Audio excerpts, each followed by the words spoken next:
So we have Alan Jackson, who seems like a great fucking guy. Rainbow. Alan Jackson? Tell me something bad about Alan Jackson. You can't. All right, hold on. No, don't do it. I don't want to. So I if really I was don't gonna want try, if I was gonna try to get into country music, what's the first artist?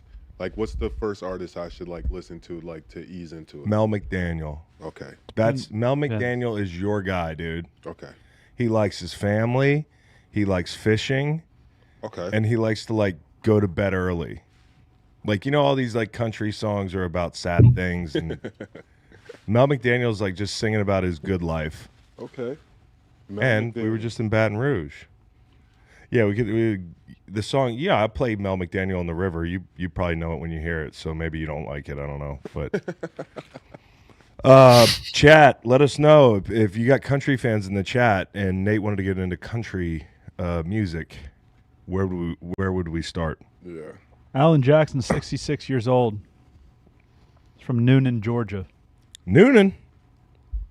You know, there's nothing wrong with him. He's just been married to Denise since 1979. No fucking way. Yeah, dog. You don't see that these days. No, you don't. No, you don't. Shout out to Denise. Yeah. Also, shout out to my friend Tom's cat, Denise, which passed away in the past couple of years. Remember Denise? Yeah, Tom's cat? I do. I try to stay away from cats generally, but yeah. Me too. Remember that name. I don't like cats. Yeah, cats are the worst. Sorry to cat people in the show. America's teams, people that don't like cats. What? For sure.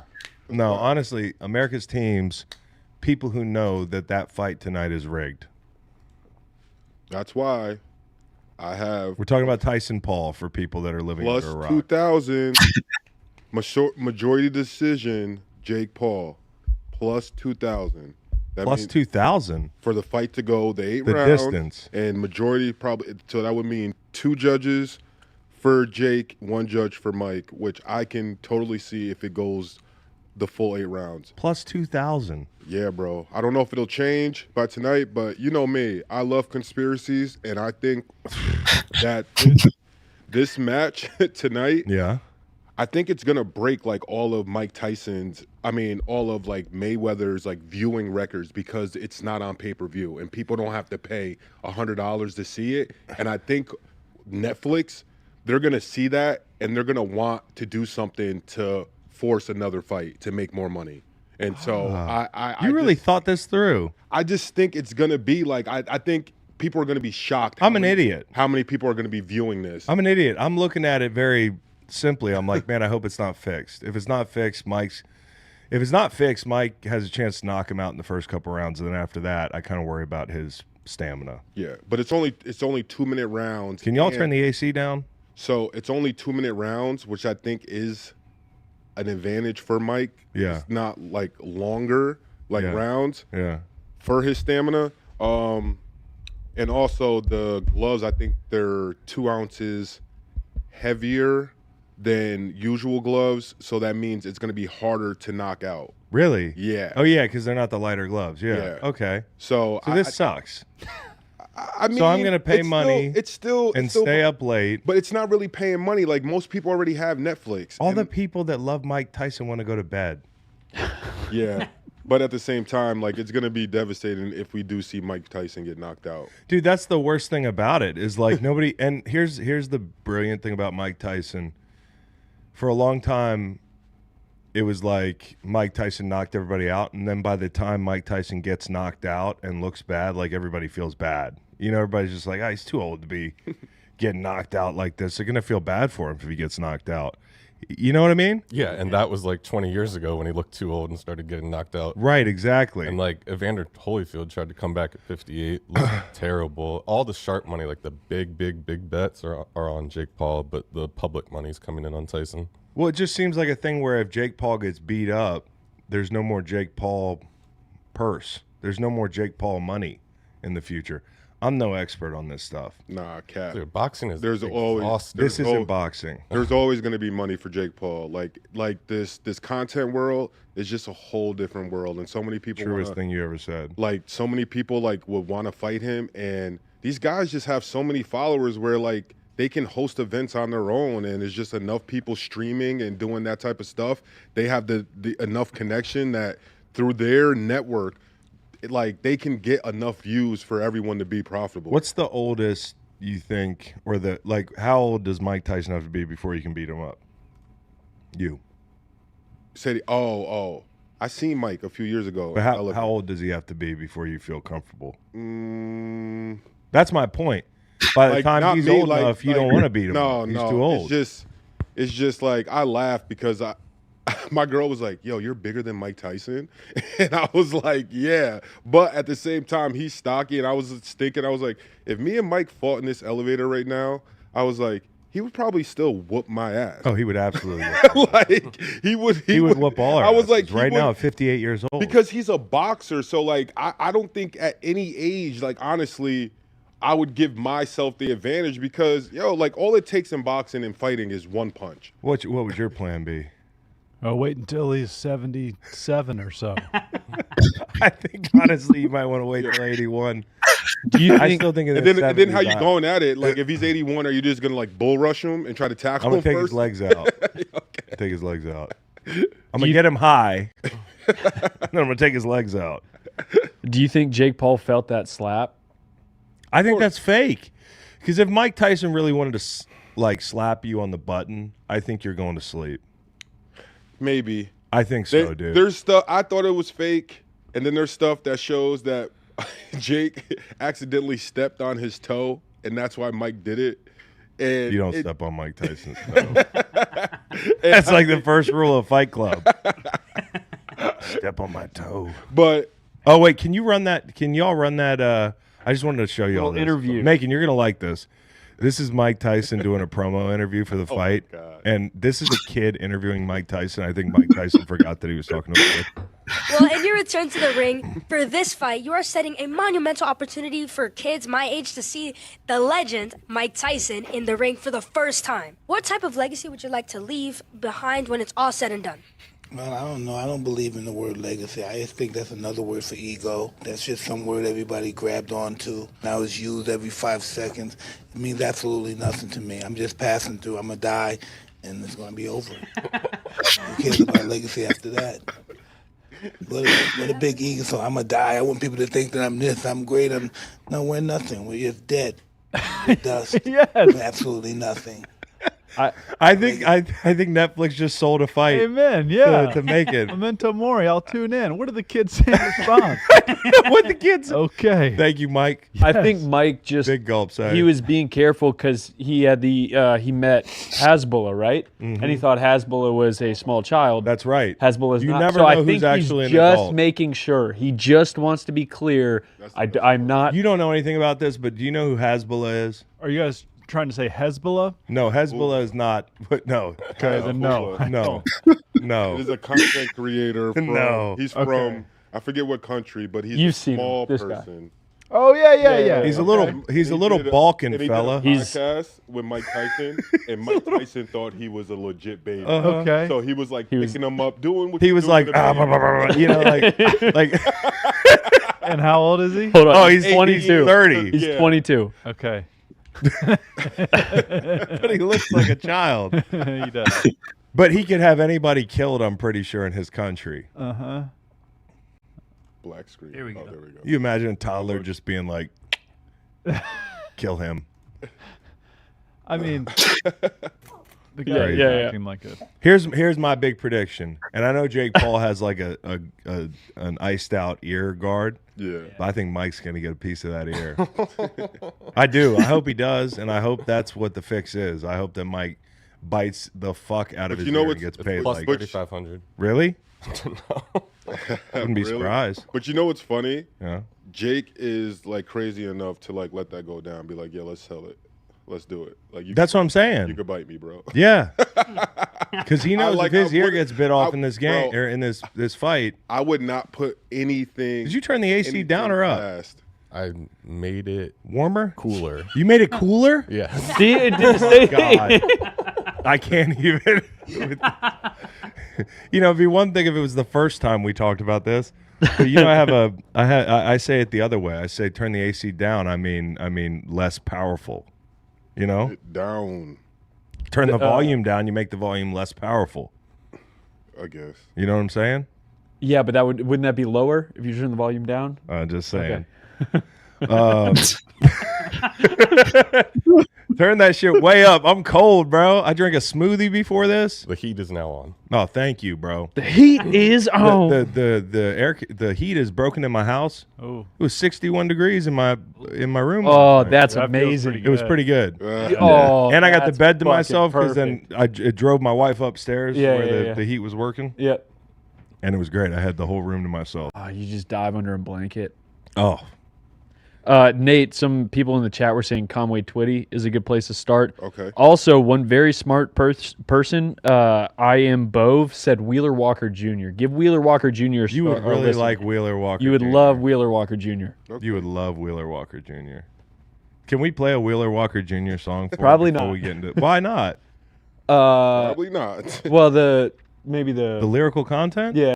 Well, No. okay. We're Yeah, fine. give one a shot. Why don't you play? And then we're gonna Or, get well, into you know, Thursday yeah, night yeah. football. I have a couple America's teams while you're working on that. Go ahead. Well, I've got it. I brought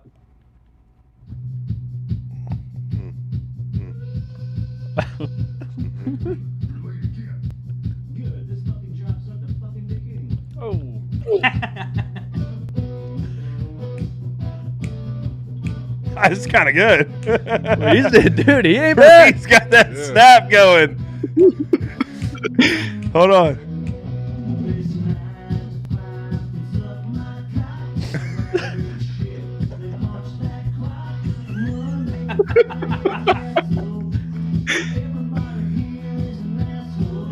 Hey. He's like the Jay-Z gif. Okay. The name of the song's "Fuck This Job." Yeah. I'll get to the chorus and then we'll turn it off so we don't get a cease and desist. Okay.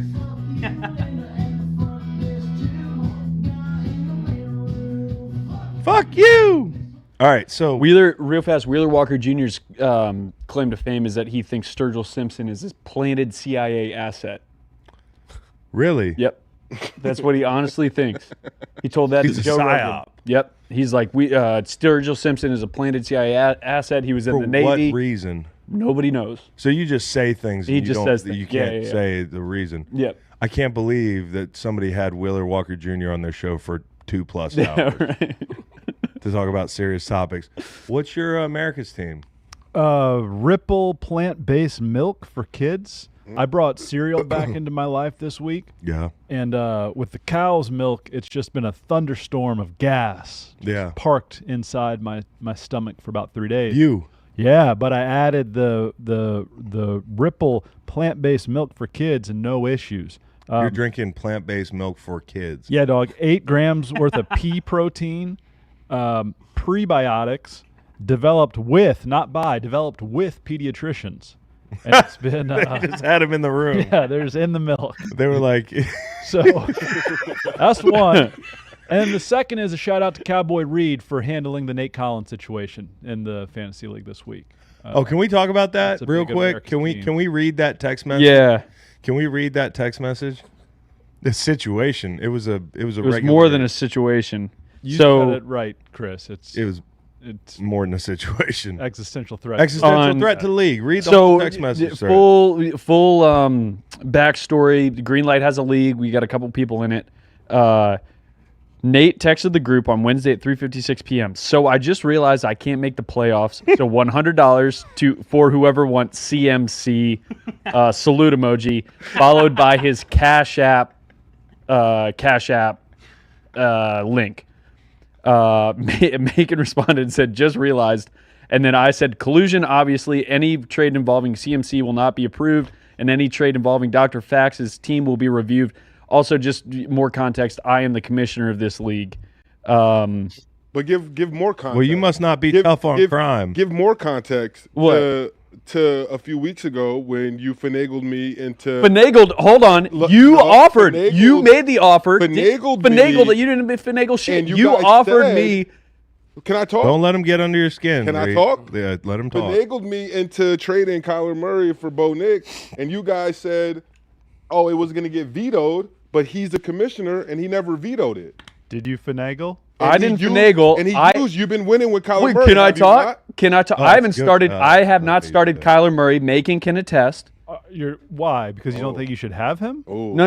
see? On your I team, said you can play him. no, 100%. But I didn't start him. What's last the week, right? issue Or the here? week before? What's the issue? Because we That played. Reed is Okay, I don't think that's mad relevant. is What? mad at me No, for no, something no. that he was kind of I'm not already mad. the part of. 20-second timeout. Yep. You ask people out in the open, in public, to pay for Christian McCaffrey in a fantasy league that's supposed to be. It's supposed to have character. Wait, Legitimacy. Does it say in the rules that you cannot do that? I mean, that's like, yeah. Yeah. Yeah. What? Yeah. We don't put in the rules of the league that you can't murder people in the league, but that's implied. Same thing. Oh, it's implied. Yeah. I mean, it's kind of implied. Anyways, So anyway, now Fax's team is called Colluding Dr. Fax in the league. We've put in a couple other guardrails. One game winning streak, guys. this guy's unbelievable. Hey, Chris's cool team. You only play 3 guys, but you had a big night last Did I have a big night? night. Yeah. Chris's cool team. Saquon and Brian Robinson. Oh, they went off. Oh. Okay. So let's talk about Thursday night football. And well, speaking of going off, let's go off about BetMGM here for a second. Go off, King. Okay, I'm about to go off. As you know, we've teamed up with BetMGM. We'll be using BetMGM lines to make all our picks, and we'll have special offers for you listeners each week. If you haven't signed up for BetMGM yet, use bonus code GREENLIGHT, and you will get up to a $1,500 first bet offer on your first wager with BetMGM. That's 15 Christian McCaffreys. Here's how it works. Number 1, download the BetMGM app and sign up using bonus code GREENLIGHT. Number 2, deposit at least $10 and place your first wager on any game. Number 3, you will receive up to a $1,500 in bonus bets if your bet loses. Just make sure you use bonus code GREENLIGHT when you sign up. Just do that. Bang, bang. 4 steps. Hey, first things first, before we get into talking about Thursday night football, did you see what Cam Hayward said last week about that fucking stadium? Y'all didn't see this. Oh, I'm so glad you didn't see it. Why? So I could break the news to you. You know what I've been saying about that stadium? That stadium. You know that stadium. That The stadium. Commander Stadium. Okay. And how I'm not going. Okay. Well, you can book it. I'm not going now. Okay. Cam Hayward said there was a snake in the locker room last week. Ooh. They said there was a snake slithering around the visitors' locker room, and here's the worst part. They didn't even apprehend the snake. Ugh. Where The did they just snake let it went go? back into some hole in the wall. Oh. Well, how's that? Ooh. Like what kind of cool. snake was it? I don't know. Corn snake? Probably Before- garden snake. The one, Does the kind without legs? does Kansas City play there? Just put steel on it. He'll Steel, wrangle it. Yeah, alligator wrangler. Yeah, like a snake is nothing. Yeah, but Before- how many snakes do you think are in that building? Who knows? That's not the only be a snake lot in now. that how building. many snakes do you think are in all the stadiums underneath and living, bro? Like, You think a lot? I mean, I don't know. Like, probably. How many snakes are in all stadiums underneath and living? Like, probably. Most places, I'm a fisherman. Most places you go, if you dig in a spot, 9 times out of 10, there's gonna be worms there in the dirt. You're right. Hayward It's a different said kind of before the worm. game, I go out, warm up, I come back in. Everybody's a little bit shocked when I came in. I was like, "What's going on?" There's a snake in our locker room. A snake, and it was coming from the bottle of Russell's locker. Everybody was thrown for a loop. A snake in our locker room. Nobody got it. It slithered right back under. That's crazy. Who's to say they didn't bring the snake in and then crawl out of someone's bag? Are you such an adamant defender of this pile of rubble that is that fucking stadium that you're just going to say whatever to defend it? Like, there's a snake inside the stadium. I mean, this is absurd. You Counterpoint. were just in a stadium with a tiger. I know, but I'd rather there be a tiger in a cage. There were like stadium. safe measures for Yeah, that tiger. That tiger, and it was known. that tiger was also drugged. I'm pretty sure. Like, people, there was a guy on the side that was like, "You want to see a picture of me with the tiger?" I was like, "Sure." And it was him and his wife posing next to the tiger, and the tiger was just like, that tiger was on benzos, bro. Justin Serenzi in the chat said, "I'm a fisherman. Sure, why not?" Sure, why not? I'm a fisherman. You know who's a fisherman? Jesus. Did you know that? Yes. Okay. No, Carpenter. And a fisherman. What you're after? Do you know he's a fisherman? I did not know that. No. Yeah, he used to fish. All right. Is that why it's a Jesus fish? I think so. It's because it's the bread. Yeah, that's No, but I also Order the think he used to wine. go out and but he used to slay. That was Himmy Houston. yeah. He used to slay back then. He used to catch so many fish, people were mad at him. Catching Jesus slob. would show up, and people were like, he's Just catching big slobs all day. big slobs. All right. So, Thursday Night Football. listen, the first things first, I'm not going to sit here and talk about the quarterbacks all day long. They didn't play well. You know, they just didn't. I don't know if Jaden's like healthy right now. You know, ever since that rib injury, he hasn't looked quite the same. I'm not going to sit here and make a bunch of excuses for him because I'm not going to make a bunch of excuses for Jalen either. I mean, like that possibility exists where he's dinged too. Yep. But both guys were missing throws, and then Jalen's missing some open guys. I thought like early in the game, the offense in general, and on third down, and running trick plays and shit, and the red zone, and before the half calling timeout. For me, was a wild one. I don't know if you noticed this, but like he calls a timeout before third down with like 40 seconds to go in the half.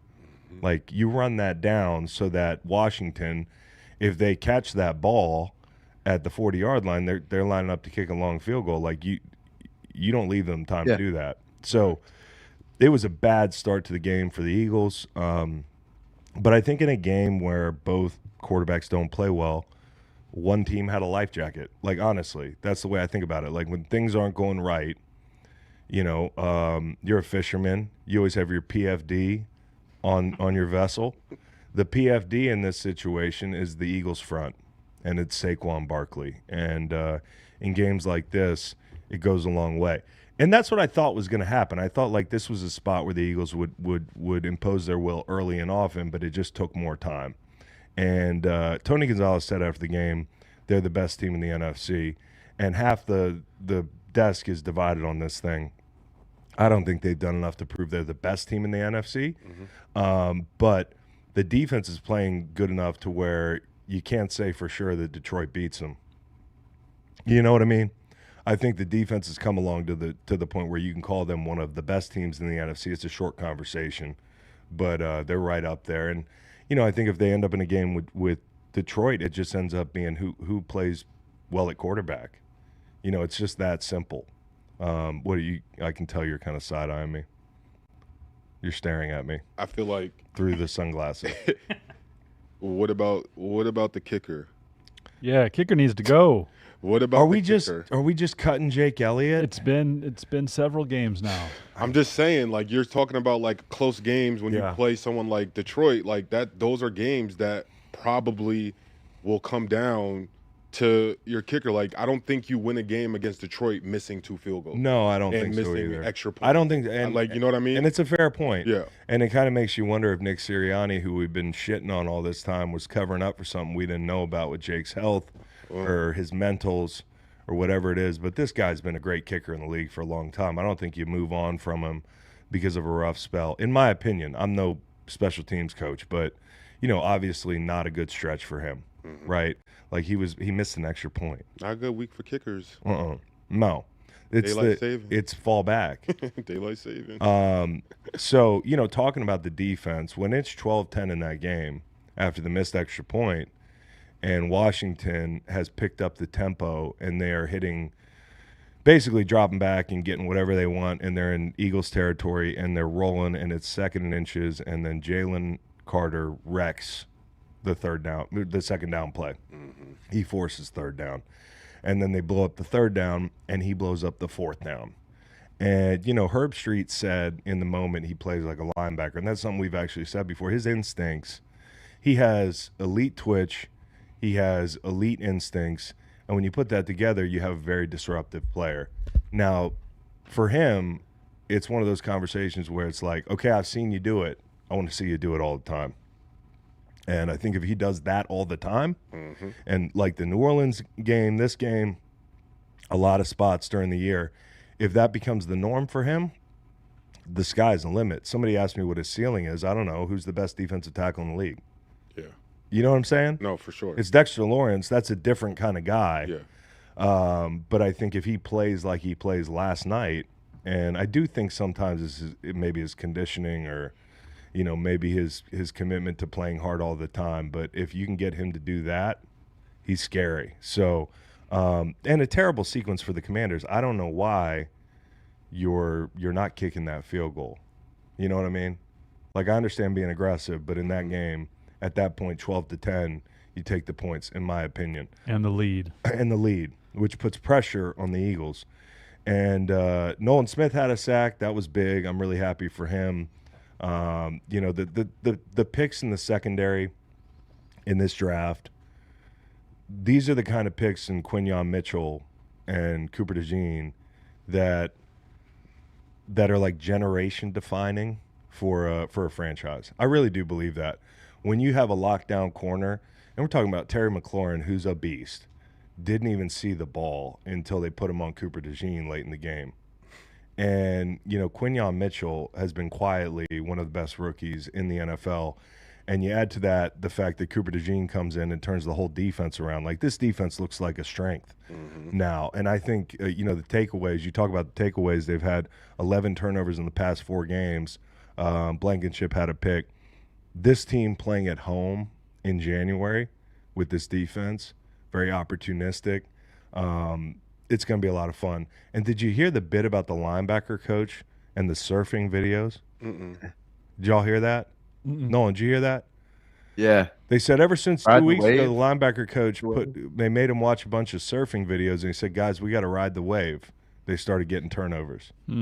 So, yeah, I don't know. Ride the wave. I don't know. But, Andrew Whitworth said this post-game, week 10 and after, 9-24 as a head coach and coordinator, Cliff Kingsbury. So I think something you got to keep an eye on. Is that a trend that continues? Is Daniels hitting a rookie wall? Did he get dinged worse than we thought with the ribs? I think they're going to be fine.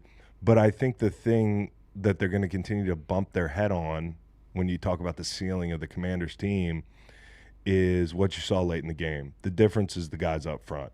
Yeah. They're just not built like that yet. Certainly they could add a wide receiver and that sort of thing, but you look at the Ravens game, you look at this Eagles game, late in the game, that drive where the Eagles went on a run, they're going tempo and they're going gap scheme run. They just started pulling guys. Yep. They ran trap behind lane, Goddard, I think, on an insert play, and then, they get Dickerson on the edge down by the goal line. You could just feel it. It's like a wave. It's like a flash flood. You see these people just sitting there eating, breakfast in Thailand, and all of a sudden there's a tsunami. Like, that's what it's like in the third and fourth quarter when the Eagles' offensive line throws a weight around on you. And I think Saquon Barkley gets stronger as the game goes on, obviously. It's like the little dump down to him, where he picks up 40 yards. You're in man coverage, you dump it down to him right over the ball. If the middle of the field is voided and there's one guy to beat, he's going to beat him every time. And, if it were me in games where it's tough sledding, that's where I'm going. I'm going to Saquon right past the line of scrimmage, whether it's a swing pass, whether it's an angle route, whether it's a sit and wait. I'm just getting him the ball in space in the passing game and in the run game. This guy has been the most valuable free agent acquisition we've seen offensively in the NFL in the last couple of years, in my opinion. Thank you, Giants. Yeah, thank you very much to the Giants. Okay, but it's time to stop dunking on the Giants because the Giants do not want to be 4-6 right now with Saquon Barkley. You're right about that. Thank you, Giants. They want to be picking 1 or 2 or 3. You're right about that. So, yeah, Saquon's great and he's elevating Philly, but he wouldn't have helped New York in the ways that people think he might. You're right about that. You really are. It's just fun to make fun of the Giants. That's Sure. what it comes down to is people. You're a Giants fan? Yeah. Oh, yeah, he's a Giants You're fan. just a little salty. No, not at all. No, he's not. I I'm going to believe let you that. guys finish this conversation. I'm going to take a piss. People think that when I take a piss that I'm going to hit a vape pen or smoke weed. I'm not. I really do. I've had a small bladder since I was a kid. So, and I'm working on hydration. It hasn't gotten any bigger as you've gotten older. I don't think so. Okay. You know, Yeah. I'll be right. But otherwise, yeah. But hold on. I'll be right back. So as a Giants fan, Yeah. it doesn't make you upset seeing the success Saquon is having? Not the way I thought it would have. He's one of the rare guys where it's like, oh, okay, Saquon, our guy. It's not the worst thing to see him succeed. No, that's not like, a Virginia player can't go to Tech and succeed. That's a little too much. It's beyond the pale. Okay. But Saquon, he was a great player, professional with New York. I just think he would hurt the franchise by winning a game or two and getting them out of the top 3 picks. Because they're looking at a quarterback now. It could be, take your pick. Could be Shador. Yeah, if it could be Shador if Deion wants to let it be Shador. Yeah, it's up to Deion. It's up to Deion. We'll talk about that later in the show. Noah, what did you think about the game last night, dude? Yeah, I agree. I thought the quarterback play underwhelming on both sides. Maybe both guys banged up. Yeah, I agree. I think we talk about this a lot on the show, but good teams can win ugly, and that was a rough first half for the Birds. And what you see now is when this team gets into rock fights, like you referenced New Orleans earlier, talking about Jalen Carter. Yes. With another rock fight game, they can grind those out. And it's at the point now with the way the defense is playing, you don't want to get into a rock fight with the Birds. So I think that's a really promising thing to see, especially as you get later in the season when running the ball gets a little bit more effective too. No question. I think they are. It's kind of the inverse of last year where we didn't know it at the time, but they weren't built for December. They weren't built for January. And now it feels like they're figuring out how to build their team on the fly for January and December. And it starts with Saquon, obviously, but those guys up front have been doing a great job. And even with the injuries that they've had, you get Mailata back and that sort of thing. But Stoutland is probably, for my money, the best offensive line coach in the NFL. He's right there with Callahan and that sort of thing. And, with Scarnecchia when he was in New England, I mean, like, he's one of those names, and he's one of the best, really, position coaches in the NFL. And so they got a secret weapon there. They're always going to – I talk about that life jacket. They have that life jacket. Some teams don't have that. When things aren't going well, your quarterback's not playing well, it ends up being a thing where you just lean on the offensive line. And now the front, too, on defense. We talk about Jalen Carter. Josh Sweat played well last night, had some moments. Brandon Graham's still out there playing well. I mean, at 35, 36 years old. So, 5 pressures, 4 tackles, 2 TFLs, and a sack. I mean, he played great. Yeah, and the playmaking from the linebacker position is something this defense hasn't had in a long time. I mean, it's been many years. So yeah, the smart investment in Bond. I don't think people saw that coming. But more than anything, I want to say this is like Jalen Carter's not just making the splash plays; he's keeping guys off those linebackers. Mm-hmm. And I think that's sometimes when I could not believe some of the things I was reading about Jalen Carter earlier this season, where people just didn't seem to be watching him play and talking about him as this guy who hasn't come along and that sort of thing. He's come along. The question I have for Jalen Carter is like the thing I said earlier: can you do it every game? You showed it to me. Now do it all the time. And I think if he can do it all the time, he'll be on that short list of best defensive players in the league up front. Mm-hmm. So big day for your bet. Eagles are now minus 550. How about that? I was thinking about How about that? Bet. I got that giant damn, BetMGM Splash. held me at gunpoint and was like, you got to make a big bet. I was like, okay. I'll just take the Eagles to win the East. It's looking good. Yeah, it is looking good. We'll have a big party. There was a couple nicknames that came out of last night for Quinyon Mitchell, Quintanamo Bay. I love that. And then a Q-Log, like Gulag. Oh, Q-Log. I like that. Yeah, which was just dropped in the chat. What's that mean? Gulag is like the It's Russian where they prison. send people in Russia when you get in trouble. Oh. No, I didn't know. It's not good. Okay. It's really not good. It's not Albemarle County. It's not Albemarle County. But then the the Guantanamo Bay. Yeah. Anyways, let's talk about probably the game of the week. No, probably about it. 2 best quarterbacks in the league. Game of the year. this is our Brady Manning. Like it is. It is, dude. You can say, oh, Josh doesn't deserve that kind of praise. I think he does. If it's all about what happens in the playoffs when you talk about Josh's legacy. And as Mike Tyson said, what the fuck is a legacy? But I just think this series, when you look at it, has gone both ways. A lot of times in the regular season, it's gone the Bills' ways, and then in the postseason, it's gone the Chiefs' way. And ironically, like if you look at those games in the postseason, Josh played lights out. It was Bass last year. It was overtime a couple years ago. And so these are the best two guys that the sport has to offer, along with Lamar Jackson. I mean, you can group them in any way you want, but we should just, when we get these matchups, we should be really thankful, because you don't know how long you get them. And then at some point, there's going to be another Josh Allen and Patrick Mahomes. You just can't imagine it. Like back when there was Brady and Manning, you were like, there'll never be matchups like this in the future. And we do, like the new crop of quarterbacks, and now you're seeing it again with Jaden Daniels and guys like that and C.J. Stroud. So in a game where I think is going to feature a lot of long drives, I think the Chiefs have had more 10-play drives than anybody. Will it come down to kicks? We just talked about this with the Eagles. Okay. And my first question, looking at the previous matchups, knowing the way the Bills prefer to play, which is the Bills say, hey, we're not going to let you beat us deep. We're going to make you drive the football. Their personnel generally is not like real stout up front and in the front seven in general. So this is a long drive game. My first question was, is Tyler Bass ready to make a kick to win this game with everything that happened last year? He did last week. He busted out the driver for the game winner last week. But now Harrison Butker's hurt. Yeah. And he's out 3-4 weeks. So I'm really curious what Kansas City's strategy is going to be in some of these gotta have it, downs. Like if it's 3rd and 3 at the 45, alert, take a shot. Is that now like 2nd and 3 for them? I don't know who they bring in to kick the football. Spencer Schrader. And does he have a history of kicking the football? 25-year-old from Notre Dame. He was on the Jets practice squad.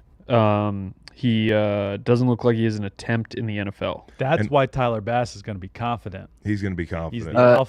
He's got two for the Jets this year. Sorry. Okay, so what's the weather this weekend in Buffalo? Do we know? The weather in Buffalo this weekend? Sure. Scared me. Made me think the game was in Kansas City. 55 and cloudy. 55 and cloudy. Do we have any wind? We get a wind report. 11 miles per hour. I mean, that's not nothing. And we'll see if the Chiefs use Justin Reed at all, kicking off.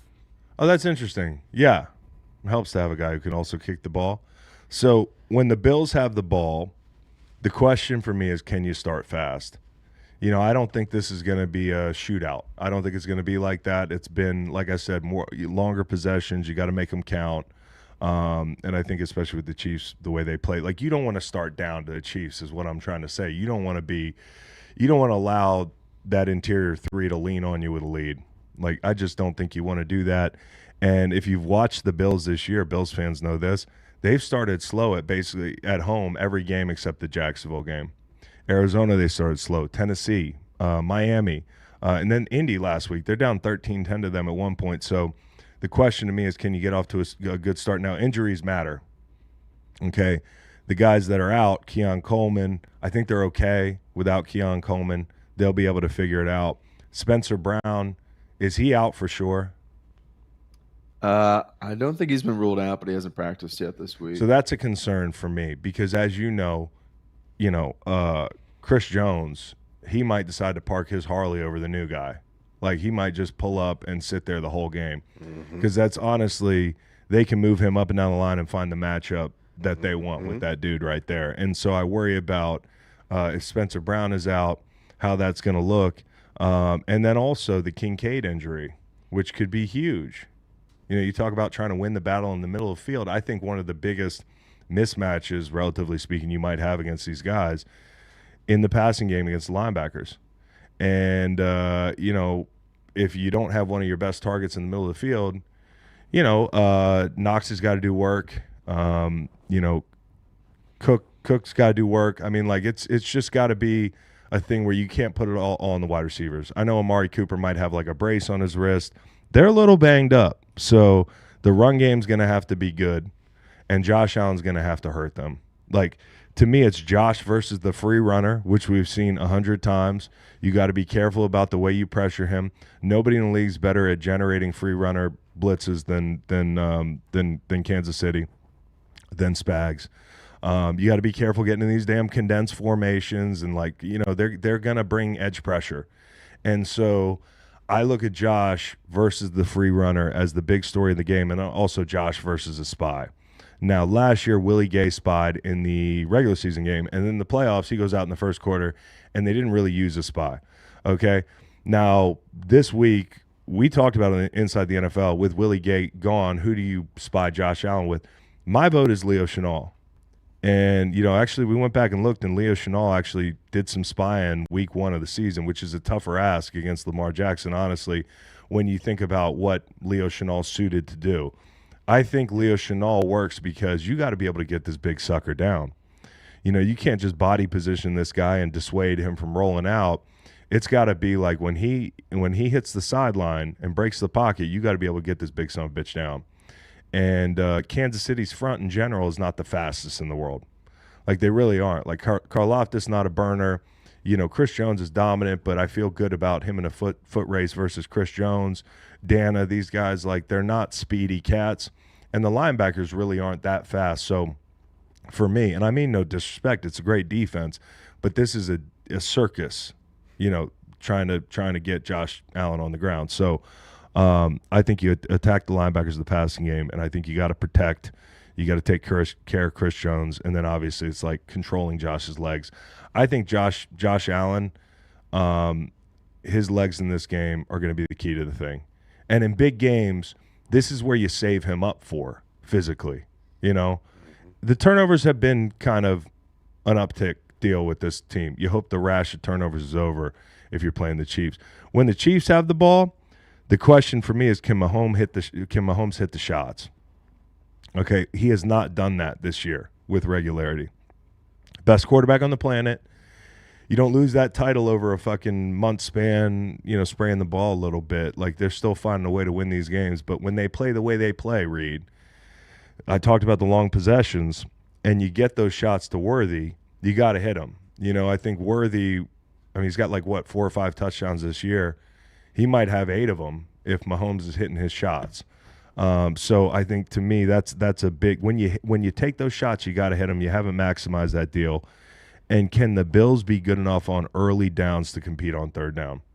That, to me, is – Kansas City has decided that we are 3 yards in a cloud of dust until it's 7 yards in a cloud of dust. And we're going to keep it third and manageable, and nobody on the planet – feels good about a matchup with Andy Reid and Patrick Mahomes and Travis Kelce on 3rd and 3. Like, that is just not a fun situation to be in continually through the game. So I think it's got to be competitive on 1st and 2nd down to give yourself a chance on 3rd down. And can you take advantage of the house fire at tackle? I mean, it's a structure fire over there. They got to put it out. The guy at left tackle from BYU, 2 no-hitters last week against the Broncos. Kingsley. Like, 2 no-hitters. Like, didn't even touch Benito. And he played half the game, maybe? So what's Wanye Morris's deal? Is he's expected to start, I believe. Okay. Unless Nolan, you've heard something different. Well, there you go. Yep. So that's good. I mean, because I was worried about if he didn't play, it was going to be a major problem for the Chiefs. And so as the injury news comes in, it looks like he's going to go. So that's a good deal. But still, you got to. I mean, you still got Von Miller, Greg Rousseau, all these guys on the edge.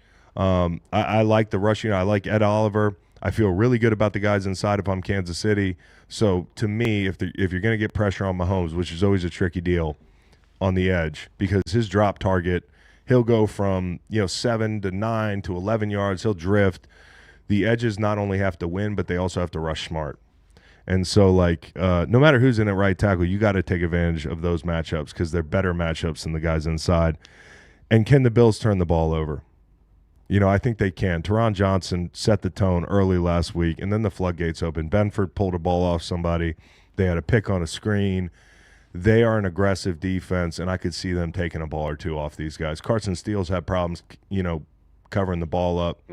I would imagine that they're going to try to thrive off the turnovers. We know how good this rivalry is. Obviously, it's been one-sided to the Chiefs in the playoffs.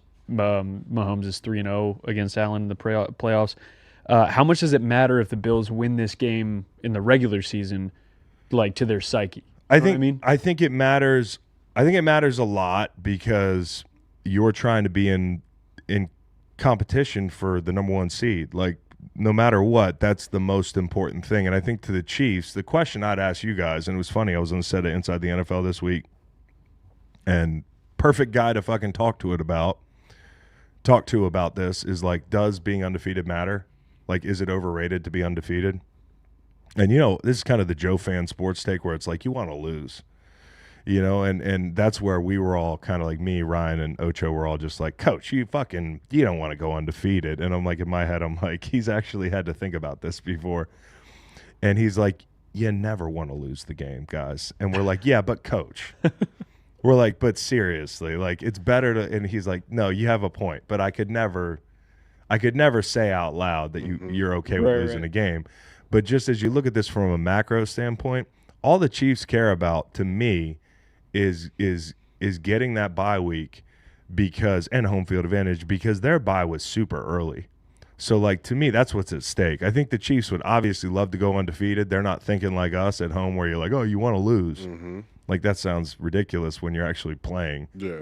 But I think I do think it's better to lose a game in the regular season than be undefeated. But here's the crazy thing. I feel like the way the last game went, like, mentally, like, that's a loss. Like, for them, like, they kind of know, like, yeah, we blocked that kick, but realistically, like, we Chiefs fans do not like hearing that they didn't win that game. Worst 9-0 team in history. But that's the thing, and it's weird, like, what you saying that, and it's funny, like, I hear you talking. I think this is the game. Like, I think this is the game where everything, cohesion for the Chiefs all come together, and I think they might blow them out. That's an interesting zag. I mean, honestly, I think just because we haven't seen them play that game where we're like, oh, this is the Chiefs. Can somebody pull up? Where's the tickets on this game? Where are the tickets and where's the money on this game? I looked earlier; it's like pretty close to even. Which is wild to me. I would think the Bills would be they would have most of the tickets, in my opinion. It was, but yesterday it was what, Kansas City plus 2.5. And now I think it's 2 or 2.5. And when it was 2.5, the most bet minus 60% of the money. 6.5. 60% of the money bets are on Kansas City and 50-50 on the spread. Okay.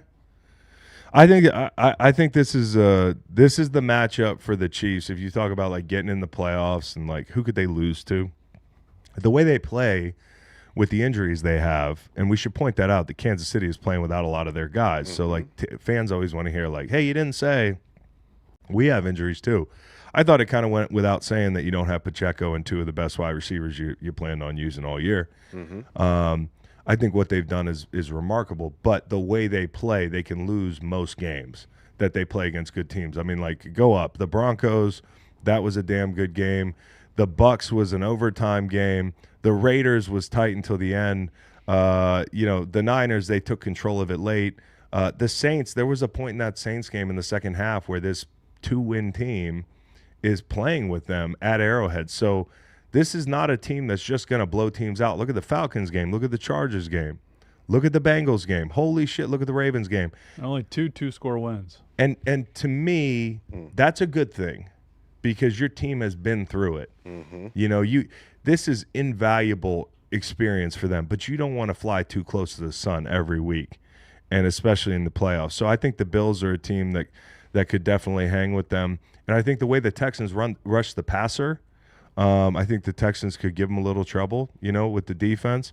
There are teams in the AFC that can beat this team, and this is probably the number one challenger.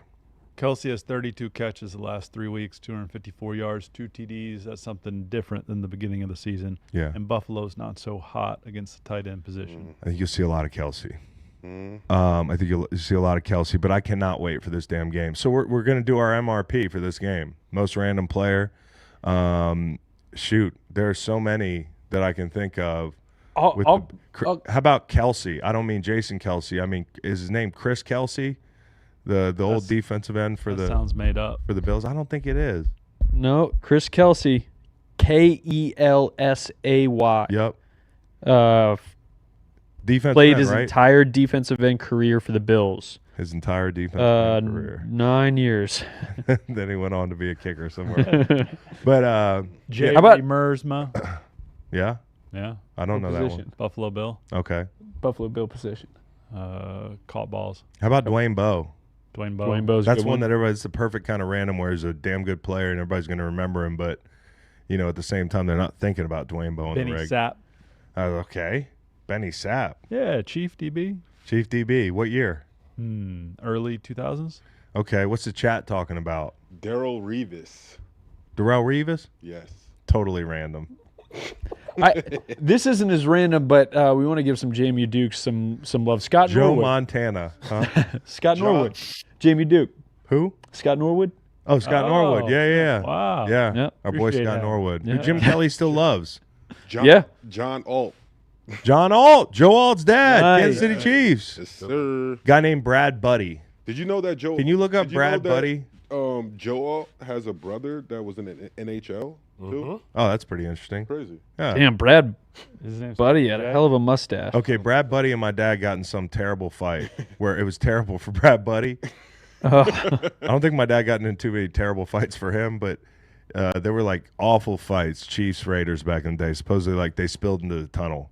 Your dad broke his nose allegedly. He broke Brad Buddy's. Fined Brad- $1,000. Brad Buddy was also an LA Raider for the 1988 season. Briefly. Brad Buddy. That's my random How submission. How old's your pops right now? He's 63 or 4. Oh, okay. He was getting glazed by Gronk and Julian. Oh, dude, Gronk loves my dad. Yeah. No, My I dad was- loves Gronk. And you could It's pretty funny to call my dad like after work and be like, "Yo, how's Jules doing? Like, how's my friend doing at work?" Yeah. Like, and he's like, "Jules is great." Like, he's full of energy. And same thing with Gronk. Like, he just loves Gronk. Like, he just Gronk's like this ball of clay that they're all molding into like this broadcaster. And I think it's pretty damn cool to see my friends working with my dad. It is funny as hell. And yeah, Gronk loves my dad. But who doesn't? My dad's a great dude. All right. Brad Buddy doesn't love my dad. Okay. My dad's a great dude when he's not breaking your nose. In the chat, we've got Peerless Price, Eddie Kennison, Benny Logan. So I saw Eddie Kennison this weekend. Oh, really? I'm pretty sure I saw Eddie Kennison this weekend. Oh, high stakes. He did go to LSU. Yeah, I saw Eddie Kennison this weekend. I played with Eddie Kennison, I'm pretty sure. He's from Lake Charles, Louisiana. Yeah, he I did played my rookie year, dude. 2008. Eddie Kennison was cool as shit, and I saw him this weekend. And the thing I always remember about Eddie Kennison, he played for Kansas City, he played for Denver, he played for Chicago, he played for New Orleans, he played for St. Louis. I know that because he had a tattoo of all the helmets on his arm. Oh, I'll never forget that. I was like, damn, this guy's been around. Cool ass dude. He's working at LSU now, I guess. So Eric Molds, Nnamdi Asamoah. So we got some names. Damn gash. Remember, that's a damn good one too. Thank you. We'll throw a tweet out on IG. That was from both teams. That was both teams. They're guys from both I teams. I got one more. Okay. Hit me. Yes. Ed Wang. Ed Wang. First full-blood Chinese player to be drafted and play in the NFL. Holding. Our rival. Offense. Our rival. Dog. And Bro, I mean, hey, like, dude. It's like, I don't know. Can you tell the people what you're talking about? Because I am still, when he said Ed Wang, I'm like. The year 2007, there was a high-stakes football game between Virginia and Virginia Tech, and Ed Wang, on every single offensive play for the Hokies, held Chris Long. You more often than not. Including before the half when they hit a long Yes. touchdown, which basically put them out in front. And there were no stayed flags thrown. Yeah. The entire freaking game. Ed Wang. I think it was China. Nickname. Know what his nickname in college was? Godzilla. Really? Yep. No way. How do you know this? You didn't play with him. Wiki. Oh, Wiki? Wiki. All right. Ravens, Steelers. All right. This is a series the Steelers have owned. I think no matter who's on the field, like there have been a bunch of games where Lamar's not been on the field in the last 8 games between these teams, but I think the Steelers are like 7-1 or something crazy like that. I think Lamar has struggled as well playing this team, and the Steelers probably feel really good about themselves, and they probably should. They made the trades. It worked out. They beat the Commanders. Like they're feeling like a team that can actually win games down the stretch. And Mike Tomlin doesn't seem to care for Deontay Johnson. If you heard those quotes this week, I've never heard a quote from a coach that was so like kind of like, who's that guy? They asked him about Deontay Johnson, and Mike Tomlin was like, yeah, he's not really on a lot of the tape that we're looking at, and there's some other people that we're paying a lot more attention to. There are a lot of other guys who are more impactful for that team. I love that. So you could tell Mike Tomlin doesn't like Deontay Johnson, and you could tell Patrick Queen doesn't seem to be over not getting an offer from Baltimore in the offseason. I think this game's going to be a little bit chippy. I really do. And I want to make a bold prediction that a skilled player punches another skilled player in the face mask and maybe gets a flag, maybe gets ejected. I think this is going to be this kind of game. I see a lot of little guys fighting in my head pictures in this game. And I think it's going to be high scoring. Like, I don't know if it's going to hit the total, but it's going to be high scoring. It's not going to be 17-13. But hold on. Hold on a minute, player. Why is the number so high? AFC North, 48.5 points? Because it's a different era. It really is. I'll tell you why. It's like the Baltimore secondary. You know, you got Hamilton out. You have poor safety play. The safety play has been awful this year. You know, like even I remember they had guys hurt, and Eddie Jackson had to come into the Cleveland game. They dropped like 7 picks in that game. Eddie Jackson played probably one of the worst games as a safety I've seen all season. And, you know, I think overall when you look at the Ravens, it's not just Zach Orr taking over for a guy who got a head coaching job. It's like you lose your whole staff. You lose your ace up front in Jadeveon Clowney. I mean, your ace is probably Matabike, but you need an edge rusher. That guy won a lot of one-on-ones for you. Then obviously he walked and went to Carolina and did the thing where like he gets the bag and then he goes and plays for a good team and then he gets the bag, takes a year off, and like so you lose him. You lose Patrick Queen, who's not been perfect in Pittsburgh, but I do think he matters.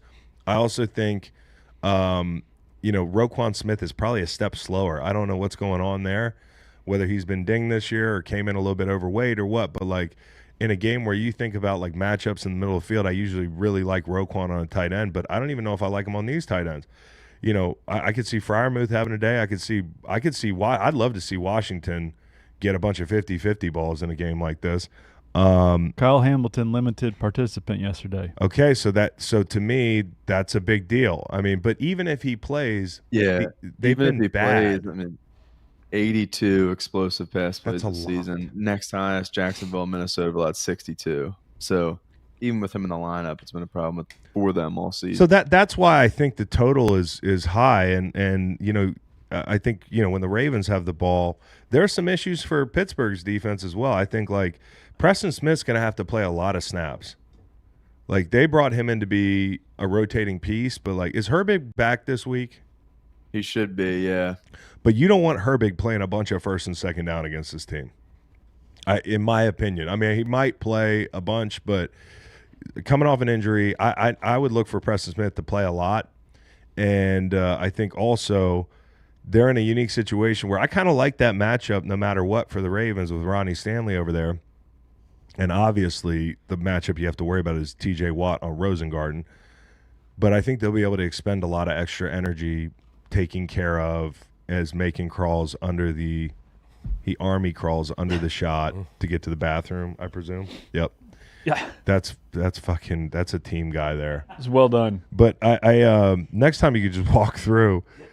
But I think that they're going to put a lot of extra attention on TJ Watt, and we'll see how that kind of works out. I mean, you think about where you want to pressure Lamar, you got to be careful. You really do. And I think like you probably want pressure in his face to his throwing hand. But if that's where TJ Watt is, like maybe you see TJ Watt flip sides a little bit and you manufacture pressure opposite him or whatever it is. But like I think that's going to be the cat and mouse game where TJ Watt is the matchup, and we'll see how the Ravens handle that.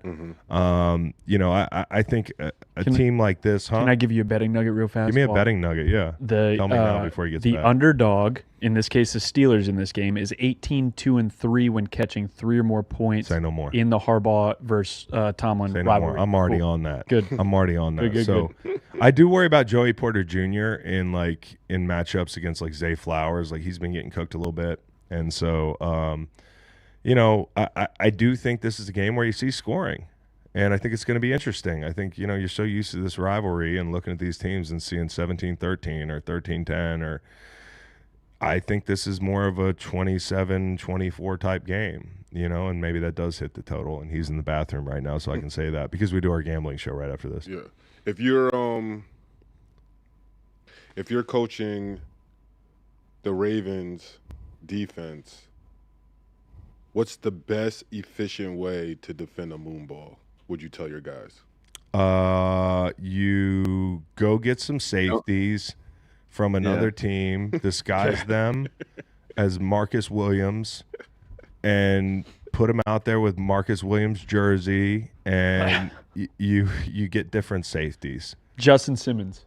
Huh? You get Justin Simmons. And this is Marcus Williams. Yeah. He just Good looks to a meet little you. different now. But I really think that's the whole worry is the 50-50 balls against a group like this. Brandon Stevens, who me and Nolan go back and forth on this, he's given up a lot of yards. Nolan's like, I think he's played some good ball, but at the same time, he's also gotten cooked a little bit. So, you worry about Brandon Stevens, who's out there playing corner, and interestingly was a safety. I mean, at some point you could see the Ravens doing something. That was dope. Wow. That was dope. For the people listening at home, Macon just barrel rolled across the damn set. Full-on somersault. That was sick. Somersault. Yeah. That was sick. But I think the moon ball is what you got to worry about. And a lot of these 50-50 balls, I feel like when the Ravens play a damn good receiver, they've given up a lot of yardage. Whether it's Devontae Adams or Jamar Chase, and you could say, hey, those guys are getting everybody. But the Raiders weren't – I mean, there's a reason Devontae Adams isn't in Vegas anymore. They weren't able to get him the ball. But that week they got him the ball a lot. And same with Brock Bowers and same with, pretty much anybody. When you take the logo off the helmet, when you think about the Ravens, you're like, oh, they're great on defense. That confirmation bias is so strong that it takes watching them for half a year to be like, damn, they're really not very good. In fact, they kind of suck in the back end. So this is going to be a game where I think scoring is not at a premium. What do we have left here? Bengals Chargers. Oh, Bengals Chargers, man. Another quarterback matchup. I think it's funny. This was a quote from I believe Jamar Chase's agent, Caitlin Aoki. She tweeted, "He keeps making my job easier, LMAO." It's one of those deals, man, where the market for him just keeps climbing. And I think this is the type of game where the question now is, can the Chargers score with the Bengals? I think the Bengals are going to score. Chargers have had some issues at corner with injuries. They also play a lot of split safety, and Joe will torch these guys if they're not careful. The thing you worry about is whatever the matchup is on number 61 there. If Brown doesn't come back for them up front, the Bengals left tackle is a spot that we got to take a look at. But I think Joe could have a big day through the air. And I think then the question is, we've seen the Chargers turn over the past month of the season to more of a passing team. Can they keep pace in the shootout? I think there's going to be a very interesting referendum on the Chargers. And for the Bengals, it's a must-win. These are all must-wins now. Kind of is it a must-win for the Chargers too? Do you think? I don't think so. Not in the AFC. Not with the wild card the way it is. I don't think that's. You could make 9-8. Huh? 9-8 could do it. 9-8 could do it, and the same thing could be true. You could see both these teams in the playoffs. Yeah. I know we've done the Cook thing, and I'm not going to sit here and argue with the fact that the Bengals are perpetually letting me down. Mm-hmm. But they win this game. They're what? 5 and 6, and they play the Steelers next week. We could be doing this thing again where it's they could get to 500. They're just going to keep teasing us all year long. But I think in a game like this, you could see some fireworks through the air for them. May I read to you the quarterbacks the Chargers have beaten this year? Sure. It's probably not good. Gardner Minshew, Bryce Young, Bo Nix, Spencer Rattler, Jameis Winston, Will Levis. And that's the problem because Joe Burrow is playing like one of the best quarterbacks in the league. Lights out. My theory is in big jeopardy this weekend for the coaching brothers. Oh, the coaching brothers. They both can take an L this week. They could both take an L. Which one do you think is most likely? Ooh. Chargers. Okay. That sounds about right. I mean, I think they could both take L's, though, for real. The Chargers still have so they've got the Bengals this week. Then they have the Ravens at home. They go to Atlanta and then Kansas City, and then they've got Tampa Bay in Week 15. Where should T. Higgins go? Because there ain't going to be no money for him. Denver Broncos. There's going to be no money left for him. Denver Broncos. Chargers. I mean, the Chargers are a team we've been pounding on the table for them to go get a wide receiver at the deadline. They didn't, but I think a big possession receiver like that with Justin Herbert could be a lot of fun, for sure. For sure. He's going to go to one of two spots in the AFC West. Where's the other one? Denver Broncos. Denver Broncos. Speaking of Denver Broncos, they play the Falcons this weekend in a spot where I think if you're the Broncos, you probably like where you are. I think you're getting a lot of man coverage from the Broncos. The question is going to be, can Kirk make tough throws with the rush in his face? Because the rush has been damn good and only getting better. Exactly. The rush has only been getting better. And they're used to playing good teams. You talk about like the Chargers, who are the quarterbacks they've beaten. This is the fourth top 10 offense the Broncos have faced this year, and they're still up near the top of the league in all the defensive metrics. I think Surtain and Drake London must-see TV. I think Bo Nix versus a non-existent pass rush is very good. The difference in his accuracy, his completion rate is like 30 points. Yeah. Between whether he's under pressure and when he's not. You look at that Carolina game where it's like 7-on-7, and he looks pretty good. Looks really good. So, and I thought he had one of his better weeks last week. He in spurts, made some considering great, who he's playing. And like coming down to the wire, right? Like the first 2 touchdown drives were really solid. He finally got that go ball down to Cortland Sutton, and then a few lull drives when Spags got to him and dialed up the defense. And then that last drive when we needed it, when we needed to get into position to win, he put us there. There was a 3rd and 6 to Cortland that he moved on the run, that he threw a great ball. But a curiosity for me was this. We were talking about the block kick this week at Inside the NFL, and I asked Bill, I was like, why would they not spot the ball so that you're not kicking through the biggest liability on your front line? And that guy who's been every snap, it got closer. Every kick, it got closer. And those guys after the game said, like, we knew it. If they know it, then the Broncos know it. Why are you spotting that ball on the hash where you're going to have to kick through that side of the line? That was a big mishap for And me. that's what Sean Payton, after he said, this is on the coaches. Like, watching this back, this is disgusting. Definitely on horrible. the coaches. And it hurts it. I mean, what you're alluding to, the last slide down Knicks had, they started on the left hash. Yep, and then he went to the right hash. Went to the right, yeah. Which to me, like, totally. And of course, like, the coaches have to tell Bo Nix, like, hey, we want this on a certain hash. Bo Nix doesn't know that the left guard or the left tackle on protection has been getting bowled over. And also, that guy's doing the best he can. He just might not be very good at that particular thing. Maybe we need to put a different body in there. He came in, he played great center a couple weeks ago.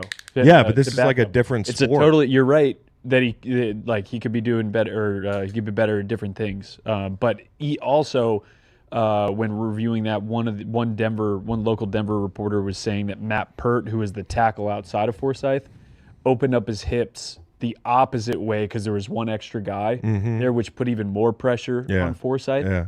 And Bo Nix had an amazing answer after the game when he was asked about Forsyth. He's like, it's not just on him. It's not his fault. Like, no. He was very mature. This team's got good vibes. Great. They really do have great vibes. The vibes on this team is great. The vibes in Atlanta are good. Like last week, they lost the game in hate week and everything. And I think the one way that, like, if you're the Broncos, you really got to worry about, the one thing you got to worry about is Bijan Robinson out of the backfield on like a wheel route. You know, like if you can get him out of the backfield matched up on some of these backers, I love that matchup for Atlanta. So, it is kind of one of those games where you think, hey, Drake London, he's a big part of the offense. Like Pat Surtain is the eraser, and then what can Kirk do against the tough rush? I don't love the matchup for for Atlanta in this spot. Yeah, it's Kirk can't move. It's going to be difficult for him. I think Benito's going to finish some of the sacks that he almost had on Mahomes last week. Moss versus Mooney, I think, is going to be a really good wide receiver DB matchup as well. And welcome back, Justin Gonna have Simmons. to win that. Gonna have to win that if you're Atlanta. Exactly. And the one thing I'll say is, like, if Atlanta drops this game, they go to 6-5 on the season. The Bucs are at 4-6. They're kind of licking their wounds over the bye, going into a stretch where the Bucs play the Giants, the Panthers, and the Raiders over the next 3 weeks. So, little thing to keep your eye on here is that NFC South deal, which we've kind of like, because of the injuries. Listen, I thought the Bucs would win the South, but the injuries, they do matter. The wide receiver injuries, they're going to get Mike Evans back, and maybe at some point, that's all they need to get. I think Liam Cohen's done a great job, like a great job of stabilizing in these situations. I mean, they've had games where they've gone quick game up and down the field. They've had games where they've had to go to Cade Otton a bunch. They've had games where they've had to give 3 backs the ball a bunch of the time. Like, they really have won in different ways and competed in different ways. And so I just wanted to give props to Liam Cohen and Baker Mayfield. When they get off that bye week, they could be looking at a situation where they're not as far back as they felt like they were. Rashad White and Bucky Irving have been huge the last 3 weeks, whatever it is, since those wide receiver injuries. You heard Bo? He said they were chanting Bucky. He's never heard that at Ray J Stadium. Sean Tucker, Syracuse. By the way, happy birthday, Bo. Happy belated birthday. Right. It was his birthday yesterday. So, anyways, Hawks-Niners. That's another one we want to touch on real quick. CMC's back. Okay, the first time these two teams played, they ran the ball all over these guys. Now, I will say this. Seattle's getting a bunch of guys back. So, Seattle fans, I know you had some guys missing, but so did the San Francisco 49ers, and one of those dudes is back, and that makes a huge difference. We were thinking that would be an immediate cure for the red zone issues that the San Francisco 49ers have been dealing with. It was not. Maybe it's just going to take a week. On the Seattle side, one of the guys that gets back that's a big deal is DK Metcalf. He's returned to practice this week. Abe Lucas activated from PUP. I don't know what's going on there, but I just know the sooner they have 2 good tackles in the game, or 2 competitive tackles in the game, the better, because as a whole, the offensive line has not been very good. And just shout out to Lenore, got that big extension. So I'm not terribly interested in this game. Quietly, it feels like quietly, Brock Purdy is putting together a very solid season. Like, people have been. I think Purdy's a good player, man. In 900 or 800 pass attempts since the start of last season, he's averaging 9 yards a pass attempt. Now, obviously, he's got like yak yards. But he has that, but they have not until last week. We talked about the yak for them. Like, the yak, they used to be a Yaktery, and then they shut down the Yaktery. They shipped all the jobs to China. And then the jobs came back, and last week they went for 173 at some point in the game. That's where they shared the stats, so I don't know what it ended up, but I think it was 182. 182 on the game or whatever it was. And it's a deal where all of a sudden now you can get back. Pearsall looked like a weapon. CMC's back in the passing game. Obviously, like, Brock Purdy's had to deal with the absence of Brandon Ayuk. He's had to deal with the absence of Debo. He's had to deal with the absence of Christian McCaffrey. There's been guys missing left and right for this group, and I think he's done a good job of stabilizing. Not every game is going to be his best game, but I know he's a polarizing figure. You know why he's polarizing? Because people have these polarizing conversations where it's like he's either got to be Patrick Mahomes or he's the worst player ever, and he's just getting carried by a team. The truth is always in between, and I think it's a lot closer to him being a damn good quarterback than somebody that just is getting carried by an offense. I really do love the way he buys time, the way his pocket vision's great. He can create depth in the pocket without being an idiot about it. Like, no offense to Bo Nix, but like that's one thing he's got to do right now is, and Bo Nix is a better athlete than Purdy, probably. Although Purdy's got that 10-yard split. They said he's got one of the fastest 10-yard splits as a quarterback.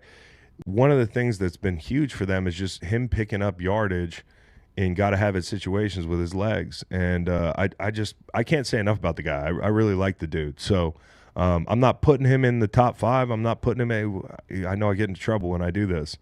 I just don't think he's in that class with Lamar and Josh and Patrick and Joe but he's a guy you can win with, and I do have a lot of respect for him. Do you think this week is the week the 49ers finally get their red zone woes?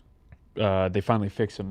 For last year, they were first in the NFL, 67.2%. But even last week with Christian McCaffrey back, they've been 28th in the league this season. Last week, they were still 1 for 3. I don't know what the problem is there. Well, Yeah. speaking of missing left and right, the kicker missed 3 field goals. And that's the Hey, by the way, did you want to punch my friend last night, Jake Elliott? Yeah. You wanted to punch him. No, they need a Debo. They need You a guys Debo. need a Debo on the Good sideline. punch the kicker. Like, Punch the holder. Just punch Rick Lovato. You know? and it wasn't even, you guys, I feel like, are exaggerating on the punch thing. It wasn't even really a punch. It was a warning shot. A throat jab. Yeah, a little warning. Just a little warning throat jab. That's it. Just to get your mind right. Just to get our minds right. I was thinking about you last night when Jake was missing those kicks. You know what the Eagles guys should do? What? They should just print out photocopies of Debo's face and put it in his locker. You think that they would get it? Yeah.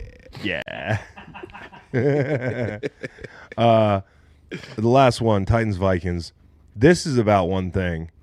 The Vikings don't want to end up in a situation where they drop a couple games they're not supposed to because of turnovers from the quarterback.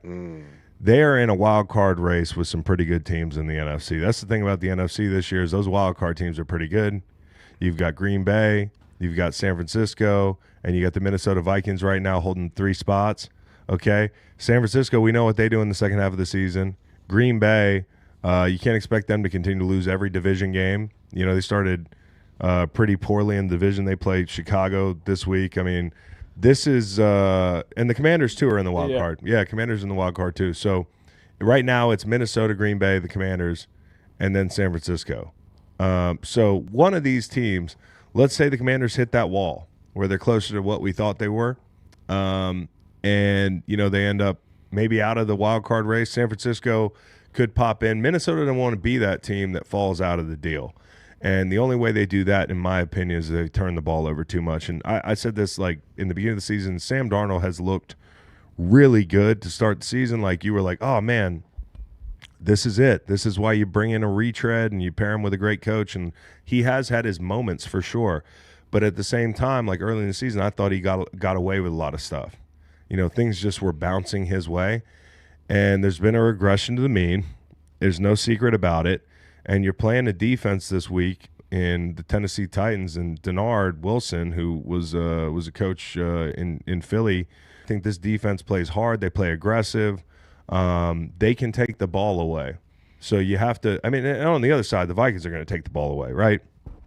But we just saw what it looked like when Sam Darnold didn't play well on the road, albeit down in Jacksonville, and it ends up like a 12-7 ball game. So if you turn the ball over, you're going to be playing with fire here, and you might turn into a pumpkin. Let me read you something. Sam Darnold, when blitzed, he has a 146.7 passer rating. Sam Darnold, when not blitzed, 85.6 passer rating. That's 23rd in the league. The 146.7 is first in the league. That's wild. The Jaguars blitzed him once last week. Is that something like the Titans have a D line solid? You can get pressure with 4, right? Yeah. You can get pressure with 4. So if you're looking at that, then maybe you see if you can just beat these guys up front. But that's kind of a confounding deal to me. You know what I mean? I don't know. I think that's also a deal where you got a great coach and he knows where the hot is. Like he's going to coach you up on where the voids in the defense are, and like if he can keep it simple for a guy and you get pressure, you know, Sam can be decisive. But maybe it's the longer in the down he goes and the more he's an artist, you know, like you start seeing those ghosts a little bit. Throw it to where they're coming from. Throw it to where they're coming from. Think of one thing. Well, he's done that well. He's done that very well. But not the other thing when nobody's coming. Oh, you know what I'm saying? I do know what you're saying. All right. We are on to the part of the show now where we ignore some of the matchups that you were thinking we were going to talk about. It's and topic we talk time. about topics. And coming off that Vikings talk, NFC North, another team in the NFC North is the Chicago Bears, and they are playing their first game without offensive coordinator Shane Waldron. He was fired this week. Do you expect the Bears offense to make a change or I don't. improve? They have to improve. It's the only thing they can do. I think last week was rock bottom. Like when you're getting sacked so much, the Patriots are helping you up and laughing about it. Like that's a joke. When you have players walking off the field mid-play, and I know DJ Moore might have turned his ankle or whatever, but that's not been the only thing that we've identified as being like, hey, it's doesn't look like things are real rosy in Chicago. Keenan Allen after the firing says, hey, he was too nice. Like, it's just there was a lot of issues going on under the surface there, and I think sometimes you blame it all on the quarterback. But obviously, if you watch the Bears this year, the first thing I said about the Bears this year was they have no identity. I don't know who they are.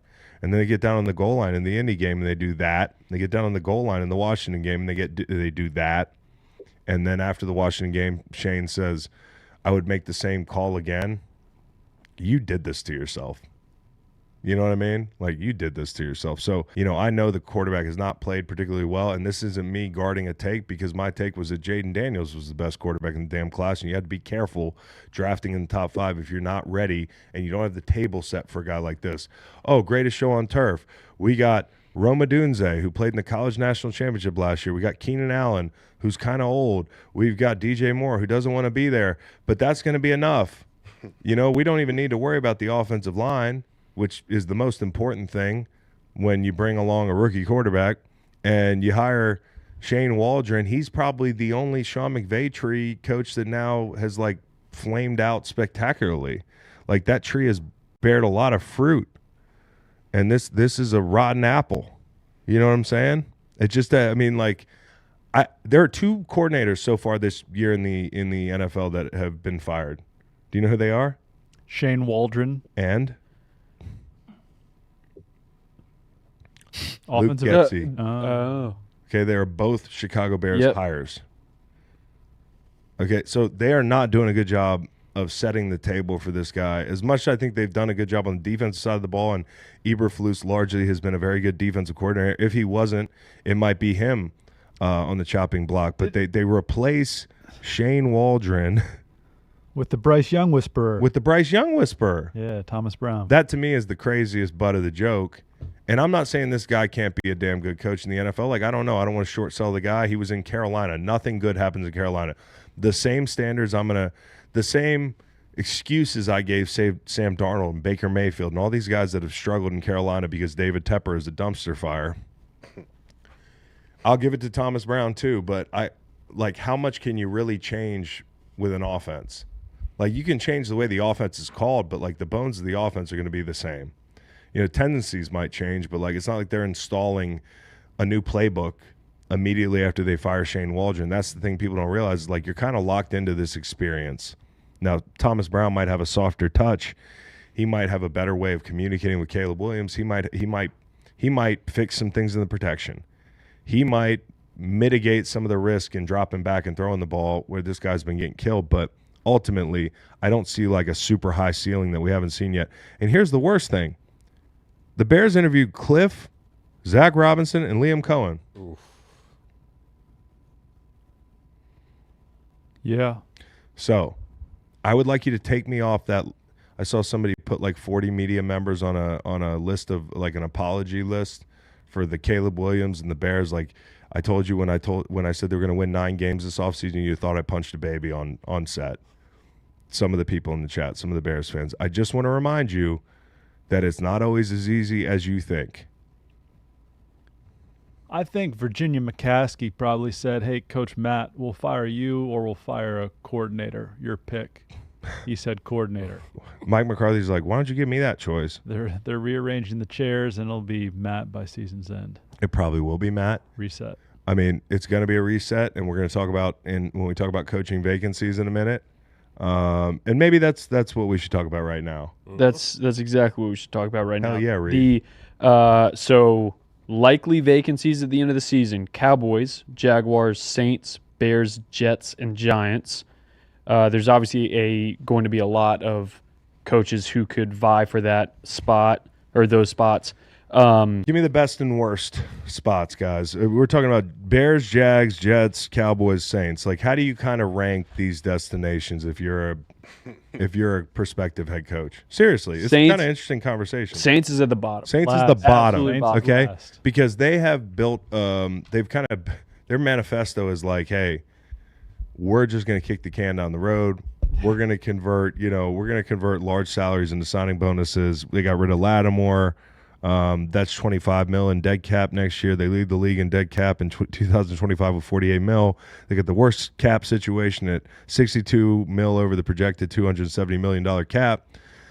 Carr's cap number's huge. Cam Jordan, if he retires, there's dead money there. Like it is. You're gonna need somebody frugal. Like you're gonna need somebody who's used to building without a lot of space. They're going to have to really hit on some draft picks. Mm-hmm. And so that's not an attractive job. Would you put the Cowboys next just because I would put the Cowboys next. They're similar.